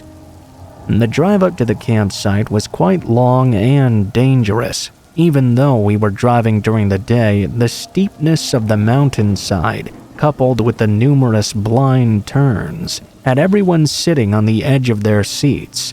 Arguments soon erupted among us, as we didn't find any signs indicating where to go.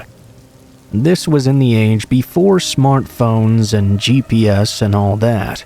Eventually, we convinced our father to stop and ask for some directions. As the campground eventually came into view, we all let out a collective sigh of relief. We had made it, yet this place didn't look like a national park at all. There wasn't a ranger station or a welcome center anywhere in sight. The lake appeared to be a murky bog, whereas the campground itself was devoid of all life, a proverbial ghost town, with the only inhabitants being us. Putting our bewilderment beside us, though, we cautiously surveyed the area, finding any clues that would guide us to the keeper of this place. Out in the distance, we saw a crumbling open sign dangling in the window of a dilapidated diner. Just as the sign implied, we entered the establishment to inquire about this place.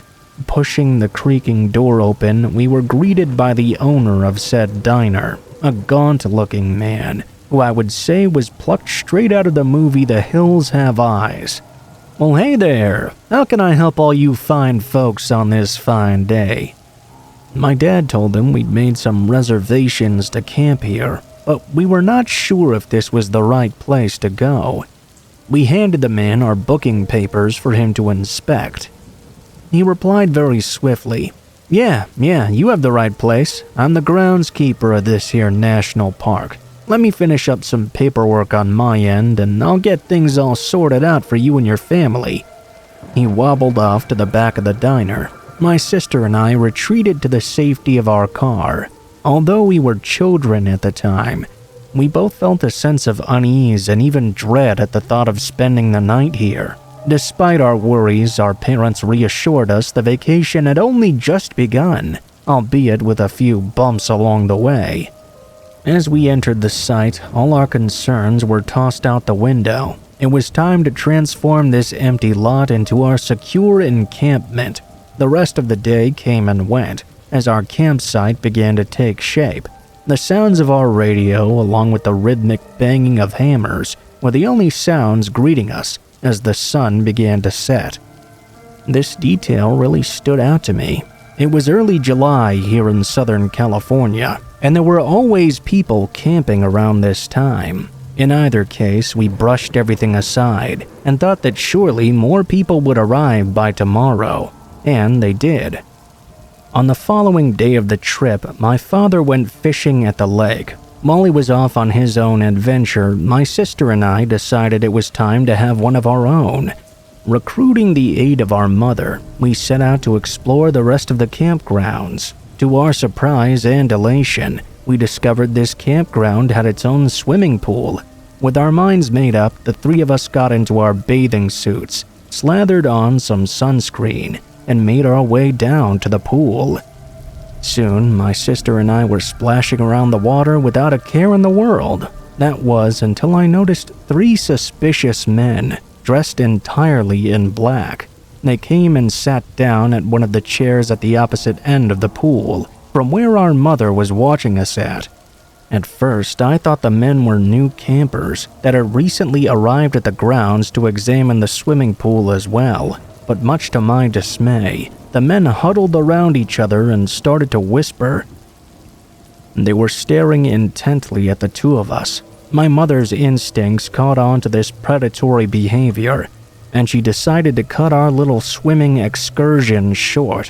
When my father arrived from the lake, he reported that he was unable to catch any fish, and that the fish he did find were all belly up and dead in the water. My mother informed my father of the three suspicious-looking men eyeing my sister and I at the pool. This infuriated him. My father brandished his machete and stormed out in search of the group, presumably to try and talk some sense into them. Some time passed by and my father arrived back at the campsite, dismayed that he did not find the men. He only saw a mother and her two little boys. This point may sound insignificant at first, but it will become important later in the story. As night fell, my sister and I were preparing to go to sleep when we were jolted awake by the pleading screams of a woman. Her pleas were joined by the cries of two young children. We could hear various male voices demanding their silence. My father recognized the woman's voice as the mother he saw earlier in the day, camping alone with her two kids. My father was a former Marine, so he loaded up his rifle and his concealed hunting knife and then proceeded to tell my mother to take care of us. He handed her a loaded gun as well. I saw my father heading out toward the campsite where the mother and her children were staying. My sister and I were petrified when we noticed the terror-stricken look on our mother's face. The yelling escalated, and two thunderous bangs from the rifle rang out. That seemed to put an end to the chaos. We heard the crackling branches closing in as someone was clearly moving quickly towards us. My mother's eyes went wide, and her knuckles clenched. She aimed the gun into the darkness, ready to protect us at all costs. To our relief, though, my father emerged from the shadows with the fearful mother and her two sobbing children in tow. My father claimed he'd scared off the men who were harassing us at the pool and would be helping the mother pack her things to leave. My father even offered to follow her in our car until she got to the main highway. In a moment of reprieve, the woman held her children tight. We all assured her that their safety was of the utmost importance. Putting pleasantries aside, my father departed yet again to help the mother pack up her campsite and leave this backwater excuse for a national park. The rays of sunlight streaming into our tent eventually signaled the start of a new day. Since our father had left to escort that small family from the imminent danger, my sister and I started to pack up camp, knowing all too well that none of us wanted to risk our lives spending another night at this place. I was making my way back to the bathrooms when I caught the glimpse of our car slowly making its way back to camp. I ran back to tell my mother and sister, who noticed the car and the bloodshot eyes of my father behind the wheel. He exited and informed us the mother and her children had made it safely to the highway. This was then followed by a long pause. Now let's get the hell out of here ourselves. With that, we took all our possessions and packed up the rest of our camping gear before leaving that godforsaken place behind. My father informed the owner of the diner about what happened last night and about the 3 suspicious men. The only thing the emaciated-looking man said in response was, "Well, it's a damn shame you and your family can't stay here a little longer." We then hightailed it out of there like bats out of hell, vowing to never return. Ever since this harrowing experience, my family and I have been unable to get my sister to go camping again. As time went on, I decided to ask my father where he'd heard about that awful place in the first place. He added a new detail he'd not previously disclosed. He mentioned that upon returning to work, he wanted to confront that coworker about the horrible camping recommendation he gave. When he tried to locate him, though, another coworker said the same man had quit just a couple of days before my father was going to return from vacation.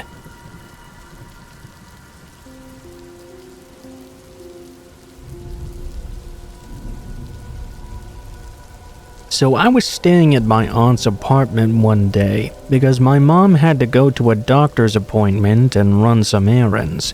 She didn't want to leave us home alone. My brother and I were around 6 and 8 years old respectively. We were there for a few hours when we heard a very powerful knock at the door. My aunt went to go check who it was.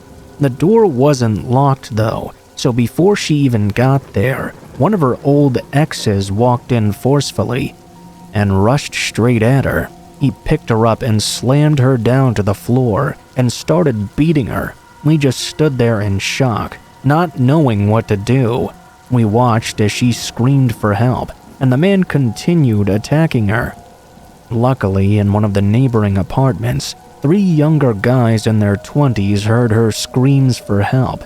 They rushed over, and as they saw the scene, they immediately began beating the living crap out of that guy. He was beaten so badly that he was bruised all over and was bleeding from various places. He'd been knocked out cold and had to be taken away in a stretcher. Shortly after, they locked him up for assault. We were extremely grateful that those guys were there.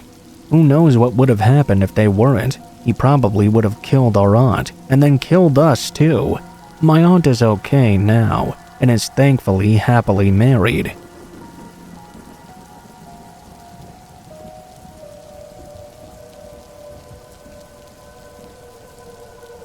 I, 23 and female, was at the gym doing some cardio on a treadmill. It was pretty empty and not very many people were there. After all, it was a Thursday at noon. I always use the treadmills in front of the mirrors so I can pay attention to my surroundings. I was on a treadmill 2 away from the end. All of them were empty, save for one at the opposite end of where I was. This man just jumped onto the treadmill right next to me. It was kind of weird, but whatever. I had my headphones in and was listening to some Criminal Minds. Every so often, I would look up at the mirrors just to check my surroundings. Every time I would look up, though, this man would just be dead-eyed staring at me. Around 37 of my 45-minute planned cardio went by, when he dropped his phone on the side of his treadmill closest to me. I was watching the mirror in that moment and saw him basically throw it at me. He got off the treadmill, picked his phone up, and then tapped me on the shoulder. Now, I never took out my headphones, so I couldn't really understand what he was saying. He introduced himself, but I didn't catch his name, and then asked me my name. I sort of mumbled a fake one. He then said something else I couldn't hear because there was a shootout going on in the TV show. I just nodded and returned to my show, clearly uninterested in whatever it was he was saying. At this point, I only had 5 minutes left anyway. Every time I looked up in the mirror, he was still staring at me. I finished my workout and went to the stretching area that was near the treadmills, still in front of those mirrors. I took a glance at how long he'd been on. It was something like 8 minutes, not actually long enough to get a real workout, or even honestly a warm-up either. When I moved to the stretching area, he immediately moved to the closest machine and continued staring at me. Using the mirror, I started counting his sets and reps. In the middle of his next set, I got up and left, thinking that would give me enough time to get out to my car and leave before he'd notice I was gone. I got to my car, sat down, turned it on, and grabbed my seatbelt. I was about to click it into place when suddenly my passenger side door opened. I yelled out, "Don't touch my fucking car!" I pulled out of that parking spot with both doors still open. I drove a mile down the road with my passenger door still swinging back and forth.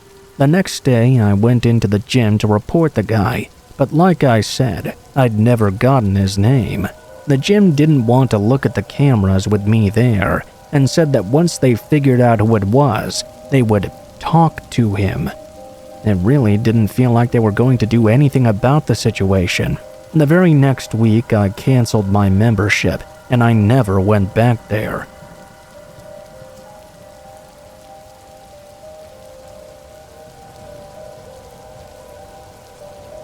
My friend and I were heading back to his house around 11 p.m. The route we took involved getting on the freeway for about 30 seconds into a part where cars had the option to switch lanes and continue on the freeway or stay in the current lane and take another exit. It was a pretty common route in the area, so I was kind of on autopilot after we got off the freeway. After about 10 minutes though, my friend suddenly told me to get into another lane without signaling, right now. I complied since he sounded so urgent, but I was confused. My friend hated people who don't signal. He told me to keep driving, but that there was a car that had been following us ever since we'd gotten off the freeway. He was trying to figure out if it was just a coincidence or not. Next, he told me to suddenly drop about 20 miles below the speed limit. Crap, so did the car behind us. The other cars all got into the other lane and passed me by, but that car kept perfect pace. The final test was getting into a turning lane and suddenly going straight ahead instead. There were no other cars around us. At this point, the car behind us copied every single move. They must have realized we'd noticed them following us. They suddenly sped up and zoomed past us after having followed us for the last 15 minutes. We weren't able to get a good look at the people inside the car, and we didn't recognize the car either. I can only assume they had malicious intentions. I turned onto a random street to see if they'd come back, but after 5 minutes, no other cars passed by. It's been about 5 years since then, but I'm hyper vigilant about checking my rear view mirror when I'm driving. I feel like a creeper when I notice I'm taking the same route as the car in front of me and try to switch lanes, or at least let some cars come in between us. Although it hasn't happened again, I still remember that night vividly and wonder what would have happened if my friend wasn't paying attention either.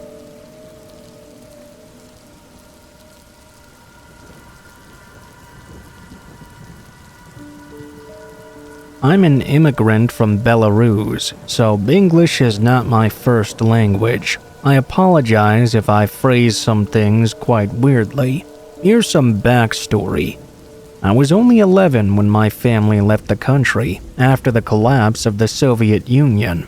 My father was involved with the Communist Party and would frequently visit Moscow when I was a boy. I don't know all the details. I don't even know what exactly my father's role was in the USSR.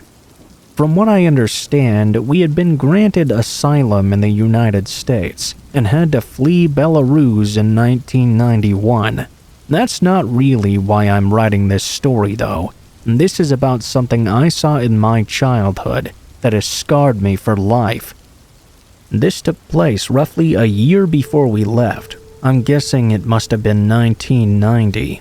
My family, like many others, lived in a massive apartment building in Minsk. There were 2 other identical apartment buildings adjacent to ours, and directly behind the buildings was a playground area where I would often play with my friends Sasha and Victor. Beyond the playground was a section of trees that separated a shopping plaza from the apartment grounds. I remember my mother was feeling ill and was bedridden, and my father was away on business in Moscow. I was pretty much all on my own that night. I remembered that I had gotten bored watching TV in the living room and decided to go outside and see if any of my friends were at the playground. I would say this was around 8 p.m. or so. It was quite dark out by then, and most of the children were inside. I don't think anyone would have even been allowed on the playground at that time, but I didn't care. It's not like there was anyone around to tell me to go back inside. I was pretty excited to have the playground all to myself. It was a bit chilly out that night, but it was not exactly snowing. I figured I would play on the slides and swing set until either I got bored or security came along and told me to go back inside. There I was, just swinging in the dark, when I heard something near the fence that separated the trees from the playground. It was a strange noise, like someone was sawing wood, but there was something off about it. I ignored the sound at first, but it became louder as time passed by. It was to the point where I became extremely curious what was causing this strange noise. There were no lights at the playground itself, but there were lights mounted to the back of the apartment buildings. It illuminated things just enough to where you could see your surroundings, but the trees beyond the fence were pitch black. I got off the swing set and approached the edge of the playground. The sound continued getting louder, even as I got right up to the fence. It wasn't until I let out a curious "hello?" that the noise immediately ceased. I stood there staring into the dark tree line, waiting for any response. Everything remained silent. After about another minute passed by, I innocently called out again, "Why are you chopping down trees in the dark?" I heard a shuffling from within the trees, and soon I saw a dark figure come into view.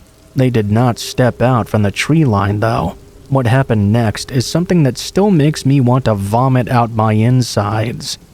The dark figure threw something. The object flew over the fence and smacked me directly in the chest. I was knocked backward, more out of surprise than an actual force of impact. "Hey, why'd you do that?" Before I could get another word out, I caught a glimpse of what exactly had been thrown at me. It was a severed human arm, laying on the ground in front of me. I screamed at the top of my lungs and ran back toward the apartments, bawling my eyes out.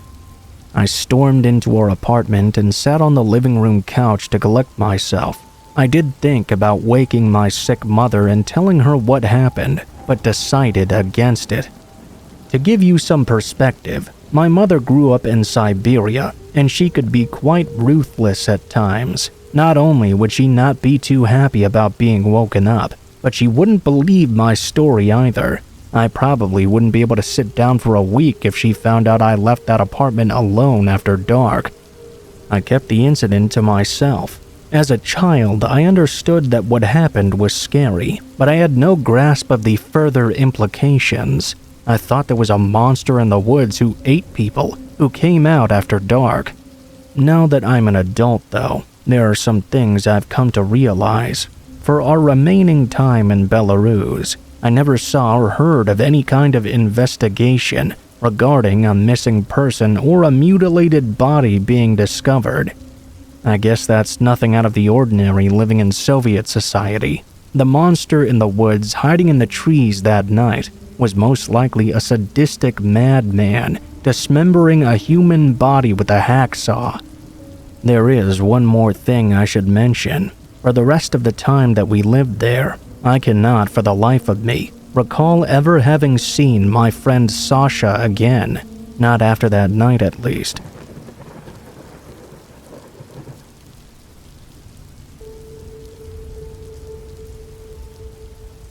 I used to hitchhike quite a lot when I was 16 and 17 years old. That was back in the late 70s. Once I was hitching with a friend along Highway 17 in northern Ontario, Canada. We were stuck just outside the small town of Nipigon. It was pouring rain and we had no rain gear. It was swiftly growing dark as well. At that point, an older car, a 4-door Oldsmobile, stopped. It was one of those big boat-type cars. I opened the back door and 2 guys were in the front bench seat. As I peered in, the passenger turned and called out to me, "Hey, we can only take one of you." He looked totally creepy. I said no thanks and slammed the door. We both started quickly walking away.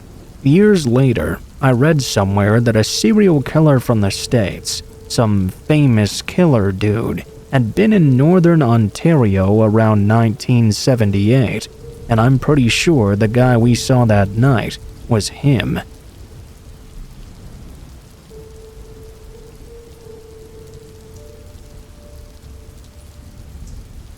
Me and my friends live in a duplex with one apartment on the bottom of the house. The one I live in is on the top floor. I had been downstairs at a surprise party for a friend who was moving away soon. I went back up to my room a little after midnight though. I couldn't really get to sleep, so I stayed up way later than I ever did, binge watching How to Get Away with Murder in the dark. At around 4:50 a.m., the door to my room began to rattle. I thought to myself, okay, well, my door in particular is kind of loose already. It's probably just the wind. Then though, the door started to slowly open. I was just sitting on my bed frozen, while this tall, skinny man I'd never seen before started entering my room. It was dark, so I thought that maybe it was the friend who the party was for, drunk and coming up to say goodbye again. No such luck though. "Hey, who are you?" Incredibly, the guy actually told me his first name. "What are you doing in my room?" Even more incredibly, the man said he didn't know. I told him to get the fuck out right now, which he did. I locked my door behind him and called my best friend who lived downstairs. There were even still partygoers down there. I told her there was an intruder. She called the cops and sent up our factory worker roommate, who found the guy sitting in our living room in pitch black darkness. He had a box cutter, but when my friend told the guy to leave, he immediately bolted. Still on the phone with the cops, my best friend chased the intruder down the street while giving a description. He was picked up by the police only a few blocks away. The super creepy part of the story is that everyone at the party had heard someone open the door and go upstairs 20 minutes before I called them. He also made it up our narrow, super steep staircase, all the way down the hall, passing 3 bedrooms, the bathroom, and the living room. That's where he found my room, which is recessed and not even visible from the hallway until you're right in front of it. I really don't know what would have happened if I hadn't decided to binge watch that show that night. Whenever my door rattled from then on, I got extremely spooked.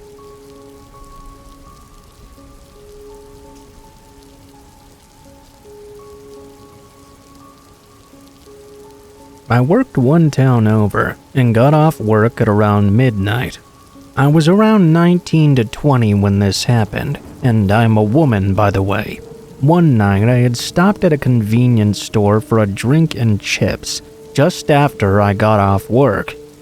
I noticed a car had been behind me ever since I'd left the store. It was about a 30-minute drive home, and they stayed behind me all the way back to the town I lived in. I drove around for a bit. I wasn't going straight home. I didn't want to let them follow me there. Eventually, I began to get mad because they were following me. I decided I was going to trap them. I have a cousin that rented an apartment that was behind a huge house. The drive for his apartment ran between the house and apartment and ended just in front of his place. I started driving faster, racing around his neighborhood with them right on my tail. I whipped my car into his driveway, stopped, and jumped out of my vehicle. I grabbed my head knocker, which was a piece of rebar I stored between the driver's door and seat. They had, of course, pulled in just behind me. Before they could even get out or do anything, I ran towards their car, swinging that rebar and screaming bloody murder. I'd never seen someone throw a car in reverse so quickly and take off like those guys did. A light came on in the house soon after, so I left too. My cousin wasn't home as he worked nights. I'm sure the poor people who actually owned that home wondered what the hell was going on in their backyard. I had every intention of attacking those guys with that rebar, but unfortunately they got away too quickly. It's funny now that I think back on it, because probably I should have just driven down to the police station. Believe it or not, that's not the stupidest thing I've even done when I'm mad. I still have that piece of rebar in my car, too.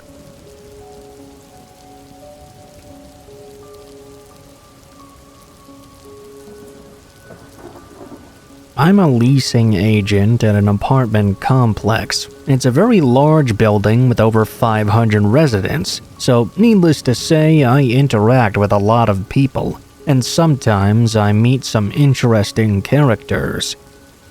This old man walked in, inquiring about our property and wanting to take a tour. I asked him for his ID beforehand. It's the law and policy as well. The man made some sort of joke like, "What, do you not trust me?" I let out an awkward laugh and didn't really think anything of it. I thought it was just a boomer telling stupid old people jokes. He complied and handed me his ID, and we started the tour. The majority of this tour, he was telling me how much I reminded him of his daughter. He was telling me all these stories about her growing up, too. I thought it was cute and was just an old man reminiscing about the good old days. Again, I didn't think much of it. At the end of the tour, he decided to apply. Later that day, I ran his screening though, and it came back as rejected. There could be any number of reasons why. 1, he didn't meet income qualifications. 2, he had a poor credit or rental history. Or 3, he had a criminal record. As you can imagine, it turned out to be option 3. He had a criminal record. I didn't have access to the specifics, but my boss did. I told her about him, saying how he didn't give me bad vibes at all. Maybe it was just for a minor offense. Regardless, you can never judge a book by its cover though. My boss was intrigued, so she was able to pull up the police reports. He was arrested in the 1980s and put on the sex offender list for molesting his daughter.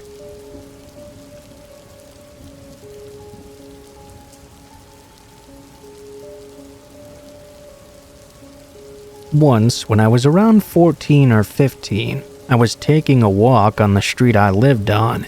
This old couple stopped their truck right next to me and rolled down their window. They said they'd initially thought I was their granddaughter and that I looked just like her. They asked me if I needed a ride home. I told them no, but they refused to leave, saying it was no trouble and that they lived just up the street too. I thanked them for the offer, but said I was just taking a walk and would make my own way home. They followed me for a bit before eventually driving away. It seemed pretty harmless to me at the time, but when I went home and told my mom about it later, she was really freaked out. I never did see the old couple again after that, seeing as I lived on a street where everyone knew everyone else that lived on it. I'm pretty sure they were lying about living in the area.